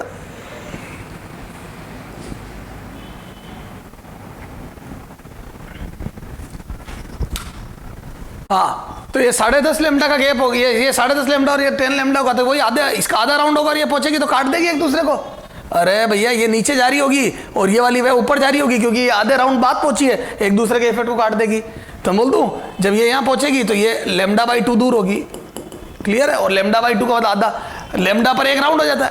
अरे जब कोई वेव लैम्डा दूर होती है तो पहली वाली वेव एक राउंड कंप्लीट कर लेती है। अच्छा, इसको मैं अगर बोल दूं 11.5 लैम्डा, तो क्या मैं बोल दूं ये वाली वेव पहुंचेगी तो ये 1.5 लैम्डा दूर होगी, 11.5 लैम्डा, तो बोल दूं ये वाली वेव पहुंचेगी तो ये 1.5 लैम्डा दूर होगी, 1.5 लैम्डा, और 1.5 लैम्डा में मैं बोल दूं इसका एक राउंड कंप्लीट हो जाएगा तो ये λ/2 दूर होगी, और आधा राउंड, तो बोल दूं 1.5 राउंड, एक कंप्लीट और आधा राउंड हो जाएगा तो ये वाली वेव पहुंचेगी, तो ये नीचे ले जा रही होगी, ये ऊपर ले जा रही होगी, फिर इफेक्ट काट देगी। क्लियर है क्या? तो जब जब पाथ डिफरेंस डेल एक्स बराबर 0 हो तो 7 लैम्डा हो तो एक राउंड बाद दूसरी आ जाती है, फिर 7, 2 लैम्डा हो तो 2 राउंड के बाद दूसरी आ जाती है, 3 लैम्डा हो तो 3 राउंड के बाद दूसरी आ जाती है। तो बोल दूं जब लैम्डा का मल्टीपल होगा पाथ n लैम्डा, तो मैं बोल दूं फेज डिफरेंस 0, एक राउंड 2 पाई, 2 राउंड 4 पाई, 2n पाई हो जाएगा। तो जब पाथ डिफरेंस लैम्डा का मल्टीपल होगा, फेज डिफरेंस 2 पाई का मल्टीपल होगा, और मैं बोल दूं ये कंस्ट्रक्टिव इंटरफेरेंस होंगे। तो दिस इज कंस्ट्रक्टिव इंटरफेरेंस। क्या होता है ये? कंस्ट्रक्टिव। अच्छा, जब पार्ट डिफरेंस दोनों वेव के बीच में, तो मैं बोल दूं डेल एक्स बराबर λ/2, 3 λ/2 है ना, 2n+1 λ/2, ये माइनस कर दो ये, क्योंकि 1 पर ये, तो बोल दूं फेज डिफरेंस कितना हो जाएगा बेटा? पाई, 3 पाई, 2n-1 पाई। तो जब पाथ डिफरेंस λ/2 दो वेव के बीच में, तो एक का आधा राउंड हो जाएगा, फिर पहुंचेगी, यानी कि पाई आगे हो जाएगी पहली वेव। 3 λ/2 तो मैं बोल दूं पहली वेव 3 पाई आगे हो जाएगी, क्योंकि 1.5 राउंड कर लेगी। 5 λ/2 तो मैं बोल दूं कि वो 5 पाई आगे हो जाएगी, 2.5 राउंड कर लेगी। तो मैं बोल दूं ये सब डिस्ट्रक्टिव इंटरफेरेंस है, एक दूसरे के इफेक्ट को काट देगी। तो कंस्ट्रक्टिव इंटरफेरेंस में दोनों या तो साथ पहुंचे, या एक राउंड बाद पहुंचे दूसरी, या 2 राउंड बाद पहुंचे दूसरी, है ना। और डिस्ट्रक्टिव इंटरफेरेंस में या तो आधे राउंड बाद पहुंचे या 1.5 राउंड बाद पहुंचे। तो ये सारा कंस्ट्रक्टिव और डिस्ट्रक्टिव इंटरफेरेंस की नेसेसरी कंडीशंस है। क्या है ये? These are the necessary condition of constructive और डिस्ट्रक्टिव इंटरफेरेंस। Very good. तो ये सारी बात समझ में आ गई? क्लियर है क्या बेटा? चलो, तो सर ये हमारे बातें समझ में आ गई। तो इंटरफेरेंस क्या होता है समझ में आ गया? एक से ज्यादा वेव, अब यहाँ पे 3 वेव भी ओवरलैप हो सकती है, यहाँ से वो सब ओवरलैप हो जाए किसी पॉइंट पर, है ना। अब किसी में क्या फेज डिफरेंस, तो वो हिसाब किताब हो जाएगा, ऐसे क्वेश्चन भी अपने मॉड्यूल में करेंगे। तो इंटरफेरेंस बेसिकली खूब सारी वेव का ओवरलैपिंग है, ठीक है। अच्छा, तो अब अपन इंटरफेरेंस को समझते हैं। आ जाओ। तो इंटरफेरेंस है ना, थोड़ा सा मैंने थ्योरी लिख दी ताकि तुम्हारा टाइम खराब नहीं हो, है ना। इंटरफेरेंस, तो इंटरफेरेंस क्या बेटा? तो द फिनोमिनन क्या होता है? The phenomenon of non uniform distribution. याद है दो वेव मिली तो कहीं पर एक साथ मिल गई तो वहां एनर्जी ज्यादा हो जाएगी, थोड़ी कंस्ट्रक्टिव इंटरवल में बढ़ जाएगी और डिस्ट्रक्टिव में कट जाएगी एनर्जी, तो कहीं बढ़ गई कहीं घट गई। तो जो एनर्जी यूनिफॉर्म होती वो कहीं बढ़ गई कहीं घट गई। तो non uniform distribution of energy in a medium, किसी भी मीडियम में non uniform due to superposition of two and more light wave, due to superposition of two और more light wave originates from coherent source. अब ये coherent source क्या है ये भी बात अपन करेंगे। तो किसी दो सोर्स से एमिट होने वाली लाइट वेव के इंटरफेयर के सुपर इंपोज होने के कारण एनर्जी का नॉन यूनिफॉर्म डिस्ट्रीब्यूशन, कहीं बढ़ जाती है कहीं घट जाती है। क्यों बढ़ जाती है? जहां कंस्ट्रक्टिव इंटरफेरेंस होता है वहां बढ़ जाती है, जहां डिस्ट्रक्टिव होता है वहां घट जाती है। Non uniform distribution is called interference of light, is called interference of light. तो दो या दो से अधिक वेव का जो कि कोहेरेंट सोर्स से एमिट हुई है का मिलकर एनर्जी को रीडिस्ट्रीब्यूट कर देना इज कॉल्ड इंटरफेरेंस। ठीक साहब। In this distribution, point at which intensity और energy is maximum, वो पॉइंट जहां पर इंटेंसिटी और एनर्जी मैक्सिमम हो जाती है उनको बोलते हैं constructive interference. Is said to be constructively interference wave, है ना, कंस्ट्रक्टिव इंटरफेरेंस। एंड जहां and fringes are called bright fringes, या fringes will be bright at this point. उन पॉइंट पर ब्राइट फ्रिंज बनेगी, मतलब तेज चमक दिखेगी क्योंकि दोनों चमक ऐड हो गई। अच्छा, पॉइंट्स एट विच इंटेंसिटी और energy is minimum is said to be destructive interference, उनको डिस्ट्रक्टिव इंटरफेरेंस बोलेंगे। And fringes will be dark, उन जगहों पर फ्रिंजेस डार्क होगी। क्लियर है क्या? चलो आगे आ जाओ, अब आ जाओ condition for coherent source. Condition for coherent source, अब मैंने कहा था ना कोहेरेंट क्या होता है वो देखेंगे। तो इंटरफेरेंस क्या होता है समझ में आया? दो या दो से अधिक वेव जो कि कोहेरेंट सोर्स से एमिट हुई है का इंटरफेयर का सुपर इंपोज होकर एनर्जी का रीडिस्ट्रीब्यूशन कर देना। तो एनर्जी वापस से रीडिस्ट्रीब्यूट, नॉन यूनिफॉर्मली रीडिस्ट्रीब्यूट हो जाती है। ठीक है। अब कोहेरेंट सोर्स क्या होता है? तो बेटा कोहेरेंट सोर्स क्या होता है? तो कोहेरेंट सोर्स में क्या होता है बेटा, एक तो इनिशियल फेज सेम होना, कांस्टेंट होना चाहिए दोनों का इनिशियल फेज। इनिशियल फेज क्या होता है? जब ये देखो कोई भी सोर्स है उनके में एटम के अंदर इलेक्ट्रॉनों के ट्रांजिशन से वेव बनेगी। जैसे इलेक्ट्रॉन हायर ऑर्बिट से, तो सब में इलेक्ट्रॉन हायर ऑर्बिट से लोअर में जब गिरता है तो हमारे लिए ये पॉसिबल नहीं कि सबका साथ में इलेक्ट्रॉन, किसी भी दो इंडिपेंडेंट सोर्स में, किसी भी दो इंडिपेंडेंट सोर्स में साथ में इलेक्ट्रॉन हायर से लोअर गिर के वेव एक साथ एमिट हो जाए। ये पॉसिबल ही नहीं है हमारे लिए। ठीक है। तो दो इंडिपेंडेंट सोर्स कभी भी कोहेरेंट नहीं हो सकते। सर कोहेरेंट होता है पहले ये तो बताओ। कोहेरेंट सोर्स बेटा वो होते हैं जिनमें इनिशियल फेज डिफरेंस, जैसे सुनना, ये वेव ऊपर एमिट हुई तो ये भी ऊपर एमिट हुई, मान लो तो दोनों शुरू में जीरो फेज डिफरेंस, दोनों यूं एमिट हुई। लेकिन अगर एक वेव यूं एमिट हो जाए और एक यूं एमिट हो जाए, पहली दोनों यूं एमिट हुई, दूसरी वेव ऐसे, ये तो ऊपर हुई ये नीचे हुई, तो क्या मैं बोल दूं शुरू की दो वेव में तो जीरो फेज डिफरेंस था, तो सेंटर पे अगर मैं जाऊं तो दोनों साथ में मिल गई, और वही अभी भी सेंटर पे जा रहा हूं, मतलब डिस्टेंस सेम है, तो मैं बोल दूं ये उल्टी मिलेगी, क्योंकि इस बार दूसरी वेव इसने ऊपर एमिट करी, इसने नीचे, तो उल्टी मिलेगी। तो कभी जीरो फेज पे मिल रही है, कभी पाई पे मिल रही है, कभी वापस यूं मिल गई, कभी वापस उल्टी मिल गई, तो कभी कंस्ट्रक्टिव कभी डिस्ट्रक्टिव कभी, जबकि ये पॉइंट होगा वही है। तो मैं बोल दूं कि इनिशियली वेव कैसे एमिट होगी, इनिशियली वेव कैसे एमिट होगी इस बात पे बहुत डिपेंड करेगा कि पी पर क्या बनेगा। जैसे ये दोनों डिस्टेंस सेम ले ली मैंने 10 लैम्डा, तो वैसे देखा जाए तो दोनों का पार्ट डिफरेंस जीरो है, लेकिन इनिशियली ये वेव यूं निकली ऊपर की तरफ और ये नीचे की तरफ निकली, तो यहाँ पे डार्क स्पॉट मिलेगा क्योंकि डिस्ट्रक्टिव इंटरफेरेंस होगा। लेकिन मान लो दोनों वेव ऊपर निकली, ये भी ऊपर निकली और ये भी ऊपर निकली, तो मैं बोलता हूं दोनों में कंस्ट्रक्टिव इंटरफेरेंस होगा क्योंकि दोनों ऊपर आती हुई एमिट हुई है। तो इट डिपेंड्स कि दोनों ऊपर जाती हुई एमिट हुई या एक ऊपर एक नीचे। और अगर ये बदलते रहेंगे तो यहां पर भी इंटरफेरेंस बदलता रहेगा, कभी कंस्ट्रक्टिव कभी डिस्ट्रक्टिव कभी कंस्ट्रक्टिव। तो मैं बोल दूं मुझे कुछ भी नहीं मिलेगा, ब्राइट डार्क ट्विंकलिंग स्टार मिलेंगे, तो मामला बैठेगा नहीं। तो कोहेरेंट में एक तो इनिशियल की गारंटी होनी चाहिए कि अगर ये ऊपर एमिट कर रहा है और ये नीचे है, तो आप मुझे गारंटी दे दो कि बार बार ये ऐसा ही करेंगे, phase difference initial phase difference pi होगा, ये जब भी ऊपर एमिट करेगा ये नीचे ही एमिट करेगा, ये गारंटी दे दो मेरे को।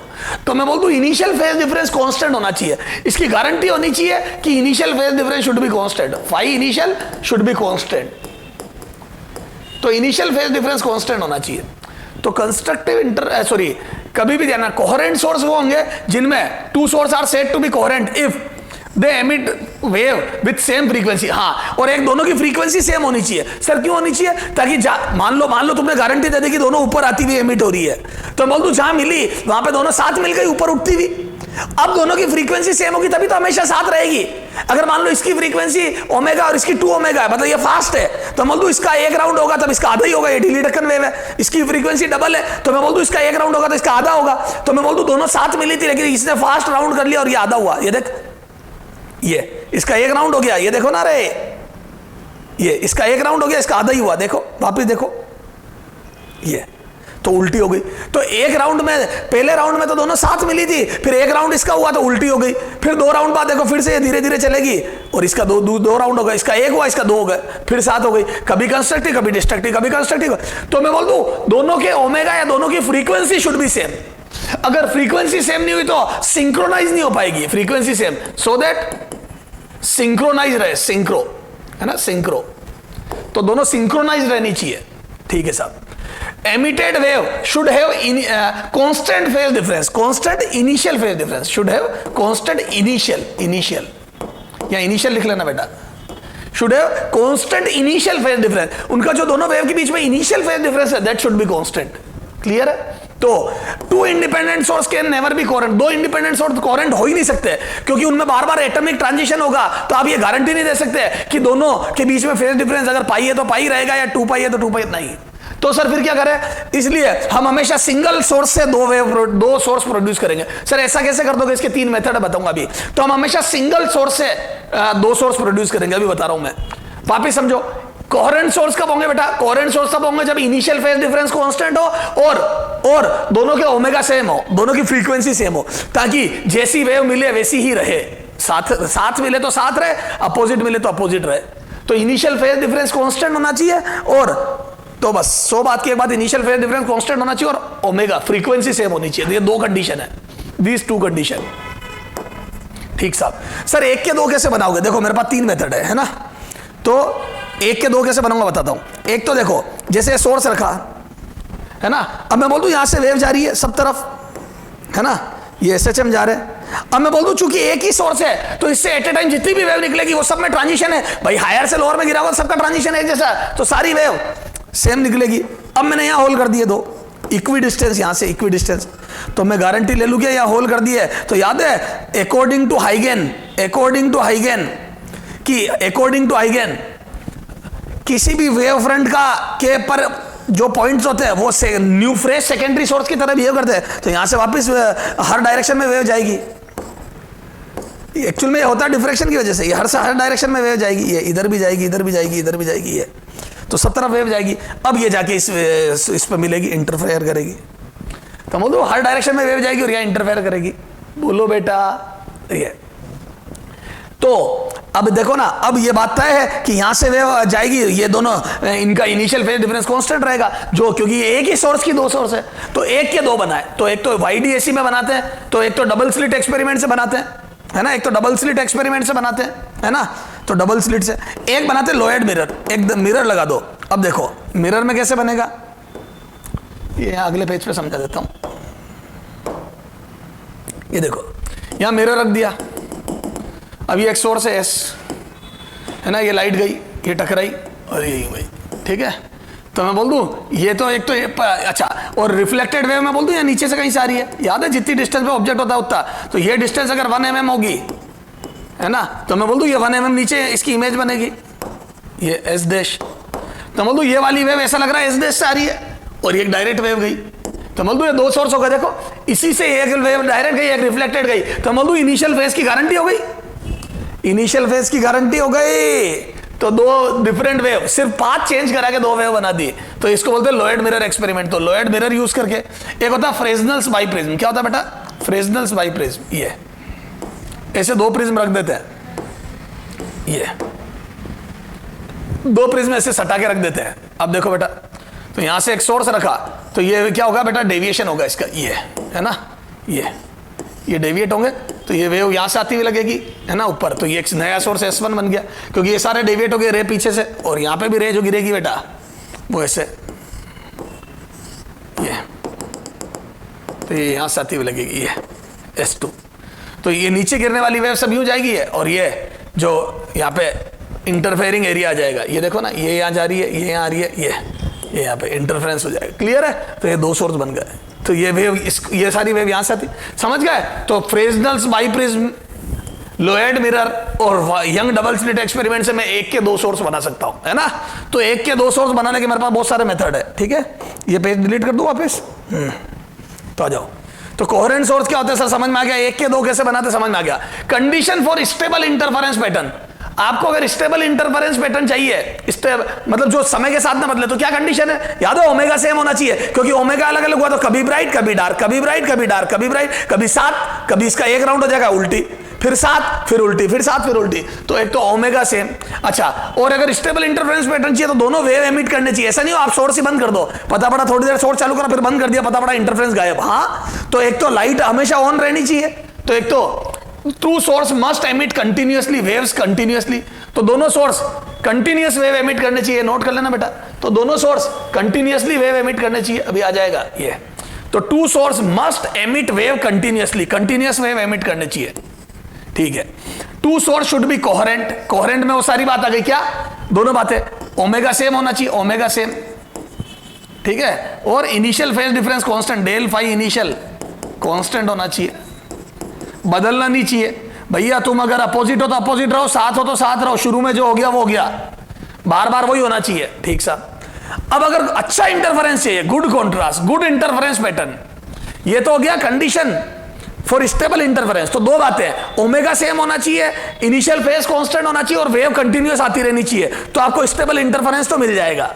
अब अच्छा मिलेगा बुरा मिलेगा ये डिपेंड करेगा, अच्छा मिलेगा बुरा मिलेगा ये डिपेंड करेगा। सर किस बात पर डिपेंड करेगा बताता हूं, इधर देख, इधर देख, मैंने एक पत्थर गिराया, यहां पे भी एक पत्थर गिराया, और इस पी पॉइंट पर मैं एनालिसिस कर रहा हूं, पत्ता है ये एक लीफ है ना, पेड़ की, ठीक है? मैं बोल दूं यहां से एक वेव आई, यहां से वेव आई, दोनों साथ साथ पहुंची, ये 10 लैम्डा, ये भी 10 लैम्डा, इसका एम्पलीट्यूड ए है, इसका एम्पलीट्यूड 2 है ना? ये वेव थोड़ी ये हल्का और ये पत्थर बड़ा था, ये बड़ी वेव बनी है ये। मैं बोल दूं दोनों मिलेगी तो ये ए से ऊपर ले जाएगी, ये 2a से, तो मैं बोल दूं 3a का एम्पलीट्यूड, मतलब मान लो ये 3 आ गया, मान लो दोनों एम्पलीट्यूड ऐड होते हैं, मैं आगे सिखाऊंगा, 3 हो गया। अच्छा, यही अगर मैं थोड़ा सा पॉइंट नीचे ले लूं या ऊपर ले लूं, चलो ऊपर, ये ऊपर ले लिया, ये पी पॉइंट, मैं बोल दूं इस बार ये 10 लैम्डा है और ये 10.5 लैम्डा है, तो मैं बोल दूं क्या ये आधा राउंड कर लेगी तब ये पहुंचेगी, अरे इसका आधा राउंड हो जाएगा तब ये वाली वेव पहुंचेगी, तो बोल दूं ये वेव को नीचे, ये पार्टिकल पत्ते को नीचे ले जा रही होगी, ये ऊपर, और ये 2 है ये ए है, तो मैं बोल दूं जहां पर दोनों ने एक दूसरे को काटा वहां पे भी थोड़ा इफेक्ट रह गया, क्योंकि 2a ए से बड़ा था, तो मैं बोल दूं 2a माइनस ए, तो छोटी वेव रह गई, तो मैं बोल दूं जहां पर दोनों इफेक्ट जुड़े वहां 3 आ गया, और जहां घटे वहां पे भी ए रह गया, तो मैं बोल दूं जहां कटे वहां अच्छे से नहीं कटे, जहां कटे वहां अच्छे से नहीं कटे, तो मैं बोल दूं इंटरफेरेंस के लिए तो ये कंडीशन हो गई, लेकिन अगर एम्पलीट्यूड A1 और A2 इक्वल नहीं होंगे तो अच्छा इंटरफेरेंस नहीं होगा। इंटरफेरेंस तो होगा, पैटर्न तो स्टेबल होगा, जहां पर कंस्ट्रक्टिव होंगे वहां 3 एम्पलीट्यूड होगा और जहां डिस्ट्रक्टिव होंगे वहां A होगा। मैं ये नहीं कह रहा हूं पैटर्न नहीं होगा, होगा, कहीं इंटेंसिटी ज्यादा, अगर नॉट इक्वल होंगे तो कहीं पर इंटेंसिटी ज्यादा और कहीं पर कम, सुनना, कहीं पर बहुत ज्यादा कहीं कम, लेकिन जीरो नहीं होगी। ये देखो ये मैक्सिमम, ये मिनिमम पे जीरो नहीं होगी। क्यों नहीं होगी जीरो? क्योंकि कुछ इफेक्ट रह जाएगा, 2a माइनस ए का इफेक्ट रह जाएगा, और याद है एम्पलीट्यूड की वजह से इंटेंसिटी आती है ये, तो मिनिमम जीरो नहीं हुआ, तो मैं बोलता हूं इंटरफेरेंस स्टेबल तो है, इंटरफेरेंस तो हो रहा है बिल्कुल, कहीं मैक्सिमम आ रहा है कहीं मिनिमम आ रहा है, कहीं पर एनर्जी ज्यादा आ रही है कहीं कम आ रही है, लेकिन जब कम आ रही है वहां जीरो नहीं आ रही है, तो अच्छा इंटरफेरेंस नहीं है। एक स्क्रीन पर आपको कहीं ज्यादा लाइट कहीं कम लाइट, एक स्क्रीन पर आपको कहीं ज्यादा लाइट कहीं कम लाइट मिल रही है, तो वो अच्छा इंटरफेरेंस नहीं है। तो सर उसके लिए तो गुड इंटरफेरेंस के लिए amplitude of interfering wave should be same, should be nearly equal. तो दोनों एम्पलीट्यूड अगर लगभग इक्वल हो गए तो मैं बोल दूं जहां डिस्ट्रक्टिव होगा दोनों एम्पलीट्यूड अगर ये ए हो गए, तो जहां पर वेव काटेगी वहां एक ऊपर ले जा रही, एक नीचे जा रही है और ये ऊपर, ए से कट के जीरो इंटेंसिटी आ जाएगी, और जहां जीरो इंटेंसिटी आ जाएगी वहां पर देखो इंटेंसिटी ऐसी होगी मैक्सिमम जीरो, तो कहीं पर मैक्सिमम और जहां मिनिमा या डिस्ट्रक्टिव होगा वहां जीरो, तो कहीं पर लाइट कहीं पर अंधेरा, कहीं लाइट कहीं अंधेरा, कहीं लाइट कहीं अंधेरा, तो मैं बोल दूं मुझे क्लियर क्रिस्टल क्लियर स्क्रीन नजर आएगी। ये देखो ये पूरी स्क्रीन पे, ये देखो जहां मैक्सिमम लाइट, ये लाइट, यहां अंधेरा, यहां लाइट, यहां अंधेरा, यहां लाइट, यहां अंधेरा, ये तो कितना साफ नजर आ रहा, देखो कहाँ ब्राइट है कहाँ डार्क है, देखो ये लाइट अंधेरा लाइट अंधेरा लाइट अंधेरा, ये तो जहां कंस्ट्रक्टिव, तो मैं बोल दूं एम्पलीट्यूड सेम होने चाहिए। अच्छा, light should be monochromatic. Sir ये क्या होता है? जो सोर्स है बेटा, सोर्स, अब सुनना, उससे एक ही लेमडा, जैसे मैंने 1 के 2 बना दिया YDSM ये, तो इससे जो लेमडा निकले, ये जो सोर्स है, इससे 4000 एंगस्ट्रॉम की लाइट निकल रही है तो 4000 की निकले, ताकि क्या हो, जैसे यहां पे ब्राइट बन गई 4000 की, फिर वापस जहां 2000 का पार्ट डिफरेंस हो λ/2, जहां पार्ट डिफरेंस 2000 का हो वहां डार्क बन जाए, फिर जहां पे 4000 हो वहां ब्राइट बन जाए, फिर जहां 6000 हो वहां डार्क बन जाए, तो ब्राइट डार्क, अब एक ही कलर। अब अगर आपने 4000 भी ले ली और 8000 भी ले ली, है ना, 4000 भी ले ली 8000 भी ले ली, तो बोल दो अब दो कलर हो गए। एक मान लो 4000 ले ली और 6000 ले ली, मान लो 4 और 6000 ले ली, है ना, इसको बोलते हैं डाइक्रोमेटिक लाइट। 2 लेमडा है, ये सोर्स 2 लेमडा निकाल रहा है, 4000, तुमने एक सोर्स तो ले लिया पर source monochromatic single lambda emit करना चाहिए। अगर 2 लेमडा एमिट कर दिए 4 और 6, सुनना, तो सेंटर पे देखो क्या होगा, पार्ट डिफरेंस 0 होगा, 10 लेमडा दोनों का 0 पार्ट डिफरेंस हो गया, चाहे कोई सा ही कलर ले लो 0। तो बोल दूं ब्राइट या रेड कलर भी आएगा, और मान लो ये ब्लू, ये रेड है और ये ब्लू है, तो रेड भी आएगा ब्लू भी आएगा, तो यहां पे रेड प्लस ब्लू आएगा। फिर ऊपर गया जहां पार्ट डिफरेंस 2000 होगा, 2000 एंगस्ट्रॉम, वहां इसका तो 0 आ जाएगा, ब्लू का तो 0 आ जाएगा, पर रेड का कुछ कलर आएगा। मैं ये नहीं बोल रहा हूं कंस्ट्रक्टिव इंटरफेरेंस होगा, पर चूंकि ये 3000, इसका आधा नहीं है, λ/2 नहीं है, जहां पार्ट डिफरेंस 2000 होगा वहां इसका हाफ थोड़ी है, तो मैं बोल दूं यहां पे कुछ कलर आएगा रेड का। फिर ऊपर जाते जाते मैं बोल दूं कहीं पे पार्ट डिफरेंस 4000 होगा, तो वहां पे ब्लू कलर तो पूरा मिलेगा, रेड का कुछ मिलेगा। फिर जहां 6000 होगा वहां रेड तो पूरा मिलेगा, ब्लू गायब हो जाएगा। तो मैं बोल दूं पूरी स्क्रीन में कहीं रेड कहीं ब्लू, कहीं थोड़ा रेड थोड़ा ब्लू, बहुत बहुत अजीब सी स्क्रीन हो जाएगी, तो इंटरफेरेंस में मजा नहीं आएगा। तो मैं बोल दूं ये अपन आगे बात करेंगे, मैं बोल दूं मोर देन 1 लेमडा लेने पर पूरी स्क्रीन पर मजा नहीं आएगा। तो मजा लाना है, गुड कॉन्ट्रास्ट सही है, तो 2 बातें, एम्पलीट्यूड सेम होना चाहिए, A1 बराबर A2, और लेमडा 1 होना चाहिए, सिंगल लेमडा, 1 लेमडा, एक से ज्यादा लेमडा नहीं होना चाहिए। अपन एक से ज्यादा लेमडा लेके भी देखेंगे क्या होता है ना। चलो, तो सर समझ में आ गया हमारे, है ना, ये नोट करना है आपको, जो बची हुई चीजें वो नोट करनी है आपको, क्लियर है क्या? तो ये सब पोज कर करके नोट कर लो बेटा, ये है ना, कोहेरेंट सोर्स के लिए क्या होना चाहिए, वो सब चीजें, ठीक है।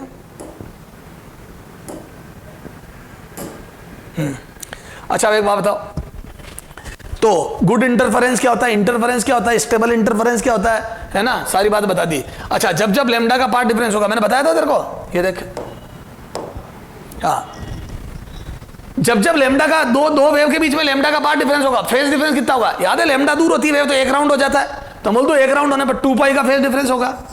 तो जब लेमडा का पार्ट डिफरेंस होगा, फेज डिफरेंस 2 पाई का होगा। फिर अगर 1 का हो गया पार्ट डिफरेंस, यूनिट का हो गया तो फेज डिफरेंस हो जाएगा 2 पाई by lambda, 2 pi by lambda, 2 pi by lambda.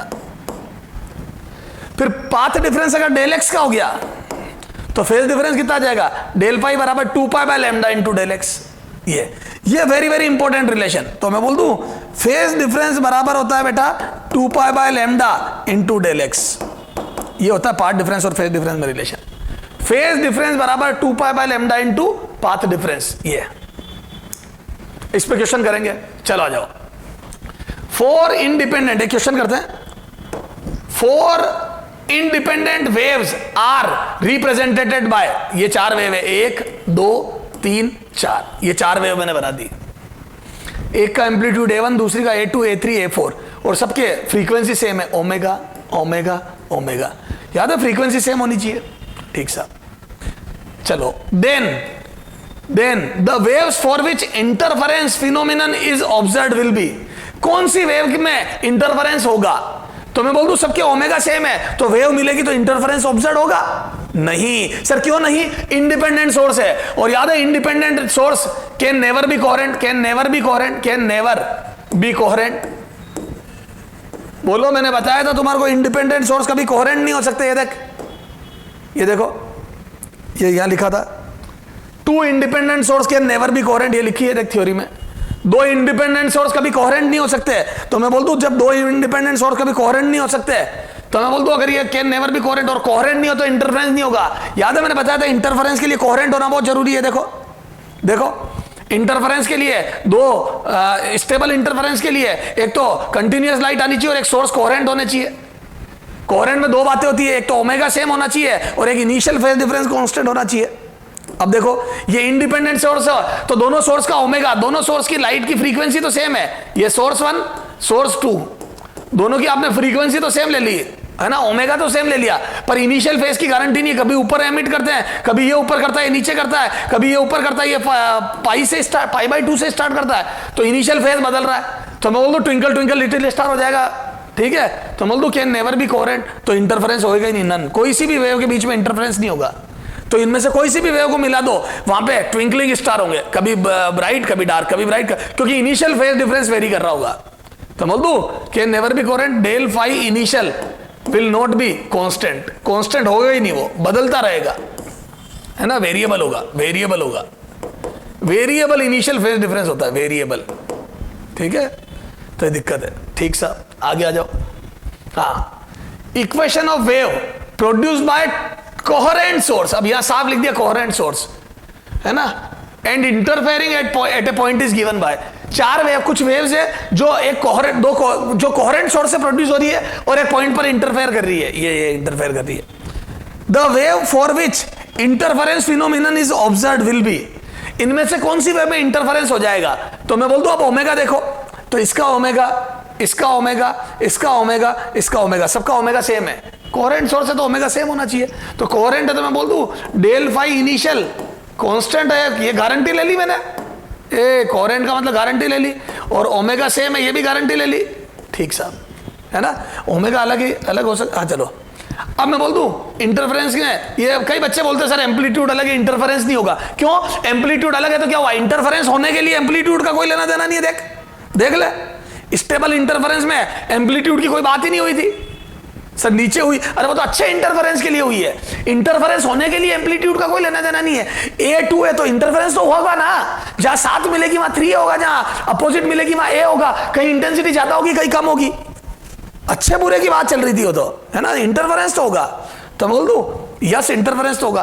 तो इन दोनों में भी होगा, इनमें भी होगा, तो बोल दू ऑल, है ना, तो सभी में, तो all will have, all will give, है ना, किसी का भी इंटरफेरेंस करा दो आपस में, विल गिव इंटरफेरेंस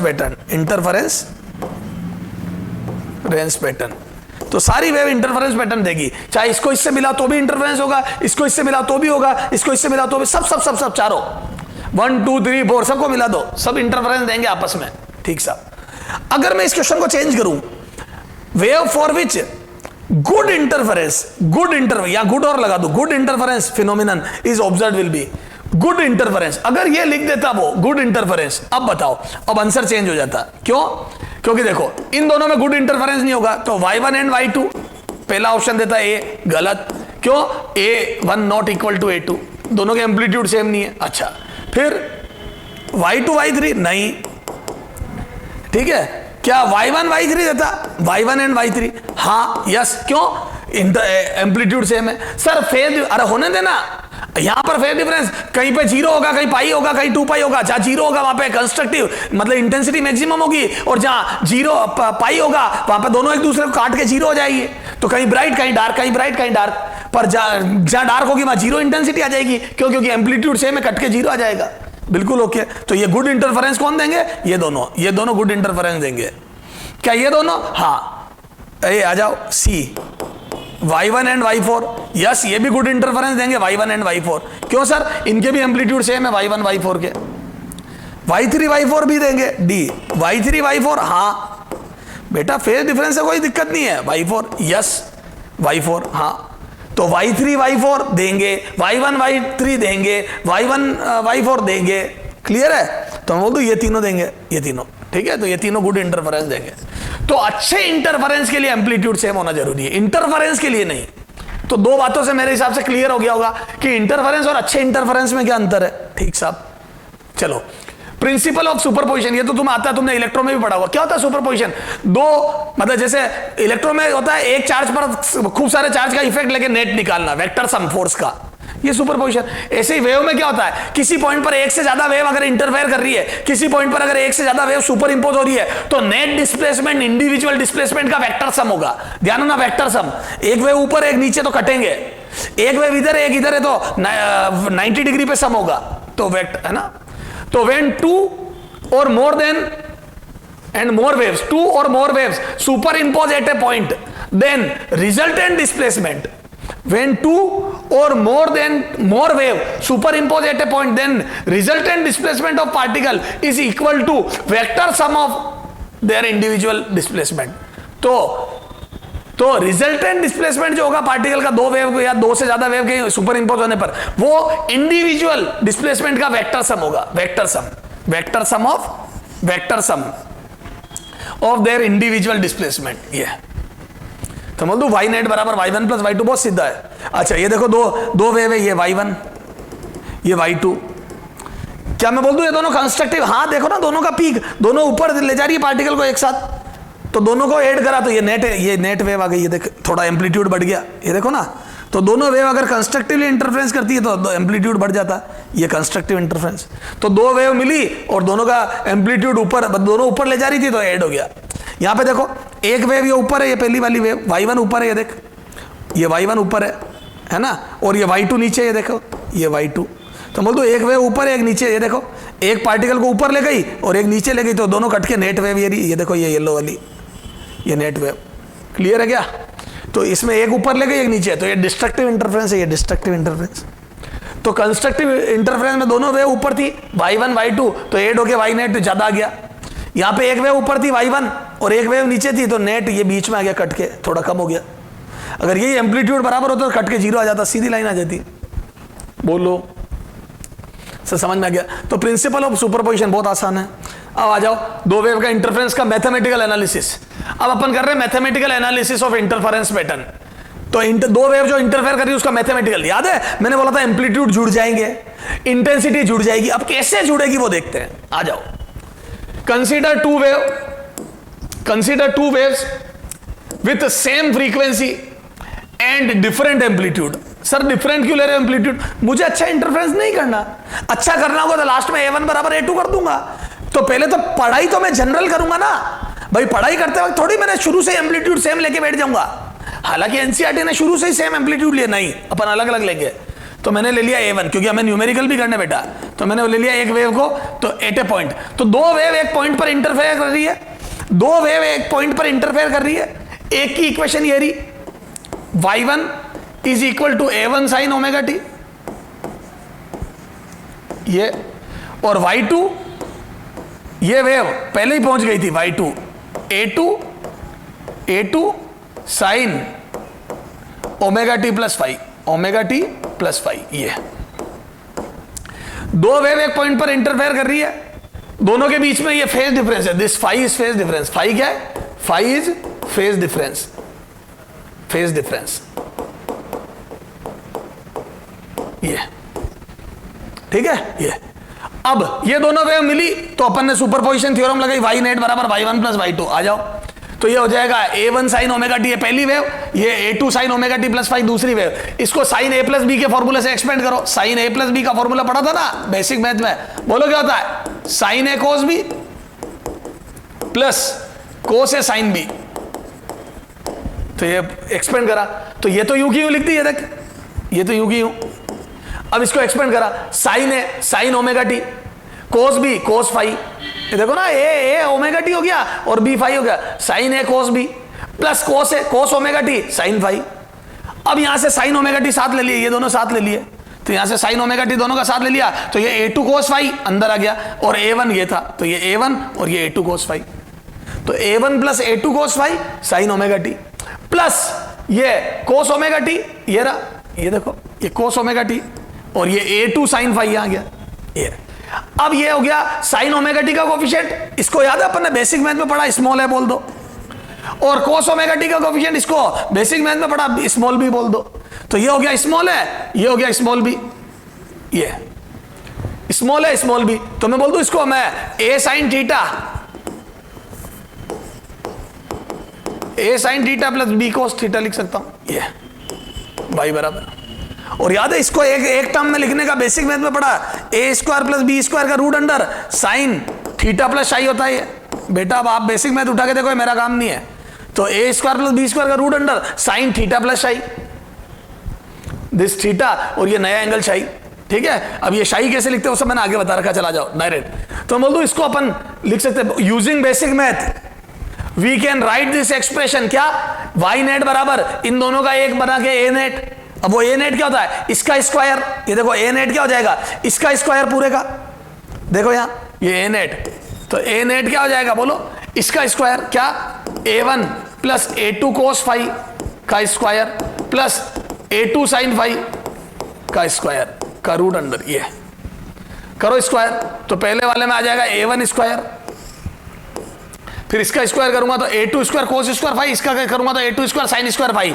तो a2 स्क्वायर कॉमन ले लूं, a2 स्क्वायर कोस स्क्वायर फाई, यहां पे a2 square sine square phi, a2 square common ले लिया तो यहां आ जाएगा sine square phi plus cos square phi, और ये बन जाएगा 1, ये बन जाएगा 1, ठीक सब। और यहां से एक टर्म और आएगी क्या, 2a1 a2 कोस फाई। तो सोल्व करने पे आ रहा है, मस्त रहो, सोल्व करने पे ही आ रहा है, ए नेट बराबर a1 square plus a2 square plus 2a1 a2 cos phi. कैसे आ रहा है, इसका स्क्वायर प्लस इसका स्क्वायर का रूट अंडर, ये बेसिक मैथ में पढ़ते हैं अपन, लिख सकते हैं सर, है ना, A net plus some angle चाहिए। अब ये शाई क्या होगा, कोस का कोफिशिएंट b बाई है, टेन थीटा बराबर b बाई है, कोस का कोफिशिएंट अपॉन साइन का कोफिशिएंट, तो b हो गया a2 cos phi sine phi, a2 sine phi, और साइन का कोफिशिएंट हो गया a1 plus a2 cos phi. इनको याद रखने में कोई तकलीफ नहीं होगी सर, क्यों, वेक्टर में भी यही दो फॉर्मूले होते हैं, याद है, दो वेक्टर का रिजल्टेंट भी यही होता है, a1 square plus a2 square plus 2a1 a2 cos phi, और टेन शाई बराबर a2 sine phi upon a1 plus a2 cos phi. Clear है बेटा। तो ये दो वेव को, तो 100 बात की एक बात तुम तो समझ लो, इन दो वेव को मिलाने से ये वेव बनती, खत्म, तुम्हारे को इस रामायण से कोई मतलब नहीं, ये वेव बनती है ये, और इसमें ए नेट ये होता है और टेन पाई होता है। अच्छा, किसी भी वेव की इंटेंसिटी आई बराबर के स्क्वायर होती है, आपको पता है, चाहे लाइट वेव हो चाहे कोई भी, तो इंटेंसिटी आई बराबर होती है के स्क्वायर। चलो साहब, अब मेरे को रिजल्टेंट इंटेंसिटी निकालनी आई नेट, तो बोल दू के इंटू ए नेट का स्क्वायर होगा, और ए नेट का स्क्वायर कर दिया तो ए नेट की वैल्यू यहां से उठा के रख दो, ये रही ए नेट, इसका स्क्वायर कर दो तो रूट गायब हो गया, ये देखो रूट गायब कर दिया, तो रूट हटा दिया, ये देखो रूट हटा के के अंदर भेज दिया, तो के a1 स्क्वायर के a2 स्क्वायर के 2a1 a2 कोस फाई। इस के को दो रूट के में तोड़ दिया, ये देखो के को मैं रूट के दो बार लिख रहा हूं, क्यों लिख रहा हूं भी बताऊंगा, ठीक है, आ जाओ। तो बोल दू ये हो गया पहली वेव की इंटेंसिटी, याद है, जिसका एम्पलीट्यूड a1 था, बोलो इस अकेली वेव की इंटेंसिटी कितनी होगी, तो के a1 स्क्वायर, इसका एम्पलीट्यूड a1 है, इस अकेले की कितनी होगी के a2 स्क्वायर। तो मैं बोल दूं इस वाली वेव की इंटेंसिटी i1 बराबर के a1 स्क्वायर, i2 बराबर के a2 स्क्वायर। ये लिखना नहीं है बेटा येलो वाला कुछ भी, तुम्हें है ना, के a1। आ जाओ, तो मैंने इस के a1 स्क्वायर को i1 लिख दिया, के a2 स्क्वायर को i2। अब देखो इसके रूट के दो टुकड़े कर दिए, तो पहला टुकड़ा हो जाएगा रूट के a1, ये हो जाएगा रूट के a1, तो मैं बोल दूं ये हो जाएगा i1 का रूट, क्योंकि i1 होती है के a1 स्क्वायर, इसका रूट कर दो ना तो रूट के, और a1 का रूट स्क्वायर का रूट a1 आ जाएगा, ये तो ये रूट i1, ये हो जाएगा रूट i2, क्योंकि यहां पे भी तो एक रूट के है, ठीक है, तो इसके दो टुकड़े हो गए, रूट के 1 रूट के, तो रूट के एक इसके साथ एक इसके साथ, तो रूट i2 कोस फाई, ये हो गई इंटेंसिटी। ये वेरी वेरी इंपॉर्टेंट फॉर्मूला, ये दोनों फॉर्मूले बड़े जबरदस्त है। तो net intensity, this is net amplitude, net intensity and this is net amplitude. ये इतना काम नहीं आता पर ये बहुत इंपॉर्टेंट है। आगे आ जाओ, अभी क्वेश्चन, हाँ, फॉर सेम इंटेंसिटी वेव, अगर दोनों वेव की इंटेंसिटी सेम हो, जैसा कि एनसीईआरटी ने किया हुआ है, मैंने कहा था ना दोनों एम्पलीट्यूड सेम ले लिए, तो अगर दोनों वेव की इंटेंसिटी सेम होती है i1 i2, तो i1 बराबर i2 बराबर i0 लिख देता मैं, i1 बराबर i2 बराबर i0, रखो i0, इसमें रखो i0 plus 2 root i0 cos phi. Sir ये क्यों कर रहे हो, कई बार हमारे को इंटेंसिटी सेम दे देता तो फॉर्मूले को छोटा कर रहा हूं, तो ये हो जाएगा 2i0, ये हो जाएगा रूट उड़ जाएगा क्योंकि दो बार आ गया, तो 2i0 cos phi, 2i0 common ले लिया, यहां से 2i0 और ये 2i0 कोस फाई में से 2i0 कॉमन ले लिया, तो 1 प्लस कोस फाई, तो ये बन गया 2i0 1 प्लस कोस फाई।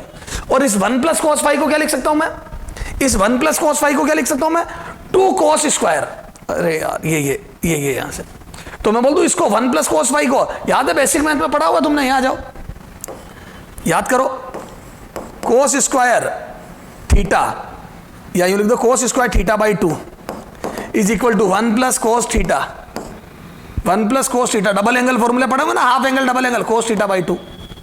तो बस वही कर रहा हूं मैं, 2 इधर भेज देता हूं। तो बोल दू 1 प्लस कोस थीटा को 2 कोस square theta by 2 half angle बना सकता हूं मैं। तो 2 कोस स्क्वायर थीटा बाई 2 लिख रहा हूं उसको। तो इसको लिख रहा हूं मैं 2 कोस स्क्वायर 5 बाई 2। तो 2 कोस स्क्वायर 5 बाई 2, उस 2 को इस 2 के साथ दे दिया था 4I0, और ये 4I0 मैक्सिमम इंटेंसिटी बोल दूं मैं 4I0। तो यहां पे लिख दिया 4I0 को I मैक्सिमम।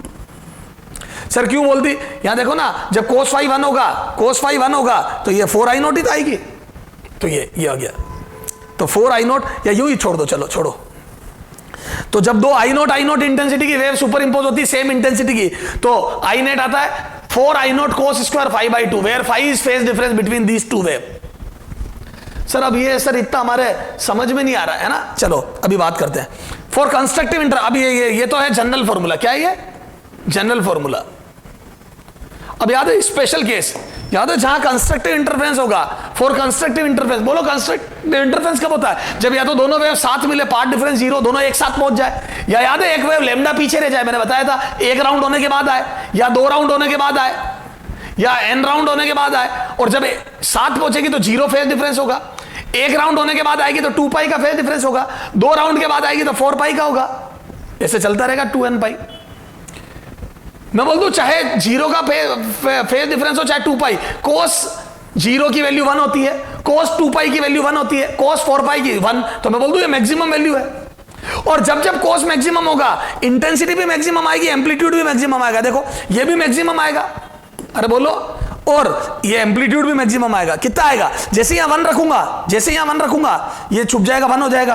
तो ये बोल दूं मैं a1 प्लस a2 का होल स्क्वायर बन जाएगा। ये देखो ना, a1 square a2 square 2a1 a2, तो अंदर बन जाएगा a1 प्लस a2 का होल स्क्वायर से रूट कट जाएगा।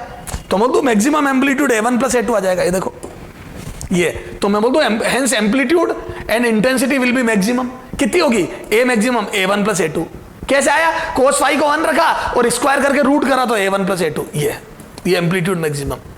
इंटेंसिटी भी मैक्सिमम आएगी। कैसे? ये देखो यहां पे 1 रखा, तो ये मैं बोल दूं इसको रूट I का स्क्वायर कर दूं, I1 को लिख दूं रूट करके स्क्वायर, इसको भी रूट करके स्क्वायर, तो root I1 square root I2 square 2 root I1 root I2। तो बोल दूं root I1 plus root I2 का होल स्क्वायर बन गया, root I1 plus root I2 का होल स्क्वायर। क्लियर है? डिस्ट्रक्टिव इंटरफेरेंस में क्या होगा? Path difference lambda by 2, 3 lambda by 2, ये 2n माइनस 1 लैम्डा बाई 2। और जब ये होगा तो फेज डिफरेंस पाई 3 पाई। ये तो बोल दू लैम्डा बाई 2 पे याद है आधा राउंड हो जाता है ये पाई। तो मैं बोल दू कोस फाई चाहे पाई हो चाहे 3 पाई -1 आता है। कोस का ग्राफ देख लो, और जब -1 आएगा तो मिनिमम इंटेंसिटी और मिनिमम एम्पलीट्यूड आएगा। देखो एम्पलीट्यूड और इंटेंसिटी दोनों मिनिमम होगी। कितनी? a मिनिमम बराबर a1 माइनस a2। क्यों? -1 रखते ही वो a1 माइनस a2 का होल स्क्वायर बन जाएगा और रूट से कट जाएगा। ऐसे ही इंटेंसिटी भी under root I1 minus root I2 का स्क्वायर। अरे बोलो सर रामायण तो बहुत हो गई, थ्योरी तो बहुत लंबी हो गई है ना, अब क्वेश्चन करवा दो बेटा। आप थोड़ी सी लंबी तो है थ्योरी, क्या करो। अब मुद्दे की बातें क्या है, थोड़ा सा एक बार शॉर्ट में देख लेते हैं मुद्दे की बात, फिर अपन न्यूमेरिकल करते हैं। एक बार समराइज कर लेते हैं, बहुत ज्यादा लंबी रामायण हो गई। ठीक है चलाओ। पहले मैंने तेरे को सारा बेसिक बताया कि इंटरफेरेंस होता क्या है, दो वेव का मिलना कैसे, 1 राउंड के बाद 2 राउंड के बाद, तो सारा पाथ डिफरेंस फेज डिफरेंस सीख लिया हमने। इंटरफेरेंस में एनर्जी का रीडिस्ट्रीब्यूशन होता है, मुद्दे की बात। कोहेरेंट सोर्स क्या होता है, तो दोनों इनिशियली कांस्टेंट फेज होना चाहिए और ओमेगा सेम होना चाहिए, ताकि कंस्ट्रक्टिव तो कंस्ट्रक्टिव, डिस्ट्रक्टिव तो डिस्ट्रक्टिव। स्टेबल इंटरफेरेंस के लिए क्या जरूरी है? एक तो कंटिन्यूअस वेव आए, कोहेरेंट सोर्स हो। क्या एम्पलीट्यूड सेम होना जरूरी है? नहीं। क्या मोनोक्रोमेटिक लाइट होनी चाहिए? नहीं। इंटरफेरेंस तो होगा। अच्छा चाहिए तो एम्पलीट्यूड सेम और लेमडा सेम होना, लेमडा 1 होना चाहिए, लेमडा सिंगल लेमडा होना चाहिए, और एम्पलीट्यूड सेम होना चाहिए। किसके लिए? अच्छे इंटरफेरेंस के लिए। फिर आ जाओ, ये relation between path difference and phase difference क्या होता है? लेमडा पे 2 पाई, एक पर 2 पाई बाय लेमडा, और डेल एक्स पे 2 पाई by lambda into del X. ये इस पर भी न्यूमेरिकल करेंगे। तो ये पाथ डिफरेंस फेज डिफरेंस में रिलेशन। ठीक साहब, ये 2-4 क्वेश्चन किए थे अपन ने, है ना। अच्छा इंटरफेरेंस और इंटरफेरेंस में क्या अंतर? सुपरपोजिशन आपको पता ही है क्या होती है। उसके बाद 2 वेव मिला के मैथमेटिकल एनालिसिस किया। अब समझ में आ गई कि जहां कंस्ट्रक्टिव होता है वहां एम्पलीट्यूड जुड़ते क्यों है, जहां कंस्ट्रक्टिव होता है वहां एम्पलीट्यूड जुड़ते क्यों है, मैथमेटिकली आया। और जहां डिस्ट्रक्टिव होता है वहां घटते क्यों है, मैथमेटिकली आया। तो एम्पलीट्यूड सीधे जुड़ते हैं और सीधे घटते हैं, और इंटेंसिटी रूट होके फिर जुड़ती और घटती और फिर स्क्वायर होता है है ना, ये सब मैथमेटिकल है। एम्पलीट्यूड का फॉर्मूला और इंटेंसिटी का फॉर्मूला क्या होता है बेटा? एम्पलीट्यूड का फॉर्मूला ये होता है, general formula, sorry general formula amplitude का ये होता है ना, a1 square plus a2 square plus 2a1 a2 cos phi का रूट अंडर। इंटेंसिटी होती है i1 plus i2 plus 2 root i1 root i2 cos phi. ये हमेशा लगेंगे फॉर्मूले, ठीक साहब। अब दोनों फॉर्मूले की खास बात यह है कि दोनों में फाई दिया है। क्या दिया है? फाई। लेकिन हमारे को पेपर पे पाथ डिफरेंस देता है। क्या देता है? पेपर पे देगा पाथ डिफरेंस, और यहां पे चाहिए फाई। कोई दिक्कत नहीं सर, पाथ डिफरेंस से फाई बनाने के लिए हमारे पास रिलेशन है। पाथ डिफरेंस से फाई बनाने के लिए हमारे पास रिलेशन है। पाथ डिफरेंस से फाई बनाने के लिए हमारे पास ये रिलेशन है, ये रहा। ये पाथ डिफरेंस से फाई निकाल लेंगे, ठीक है। अगले टर्न पे अपन इस पे न्यूमेरिकल करेंगे बेटा। अगले टर्न पे हम क्या करेंगे? न्यूमेरिकल। थोड़ी सी रामायण ज्यादा हो गई, अब न्यूमेरिकल करेंगे अपन। उससे सारी कंसेप्ट क्लियर होंगे, उससे सारे कंसेप्ट क्लियर।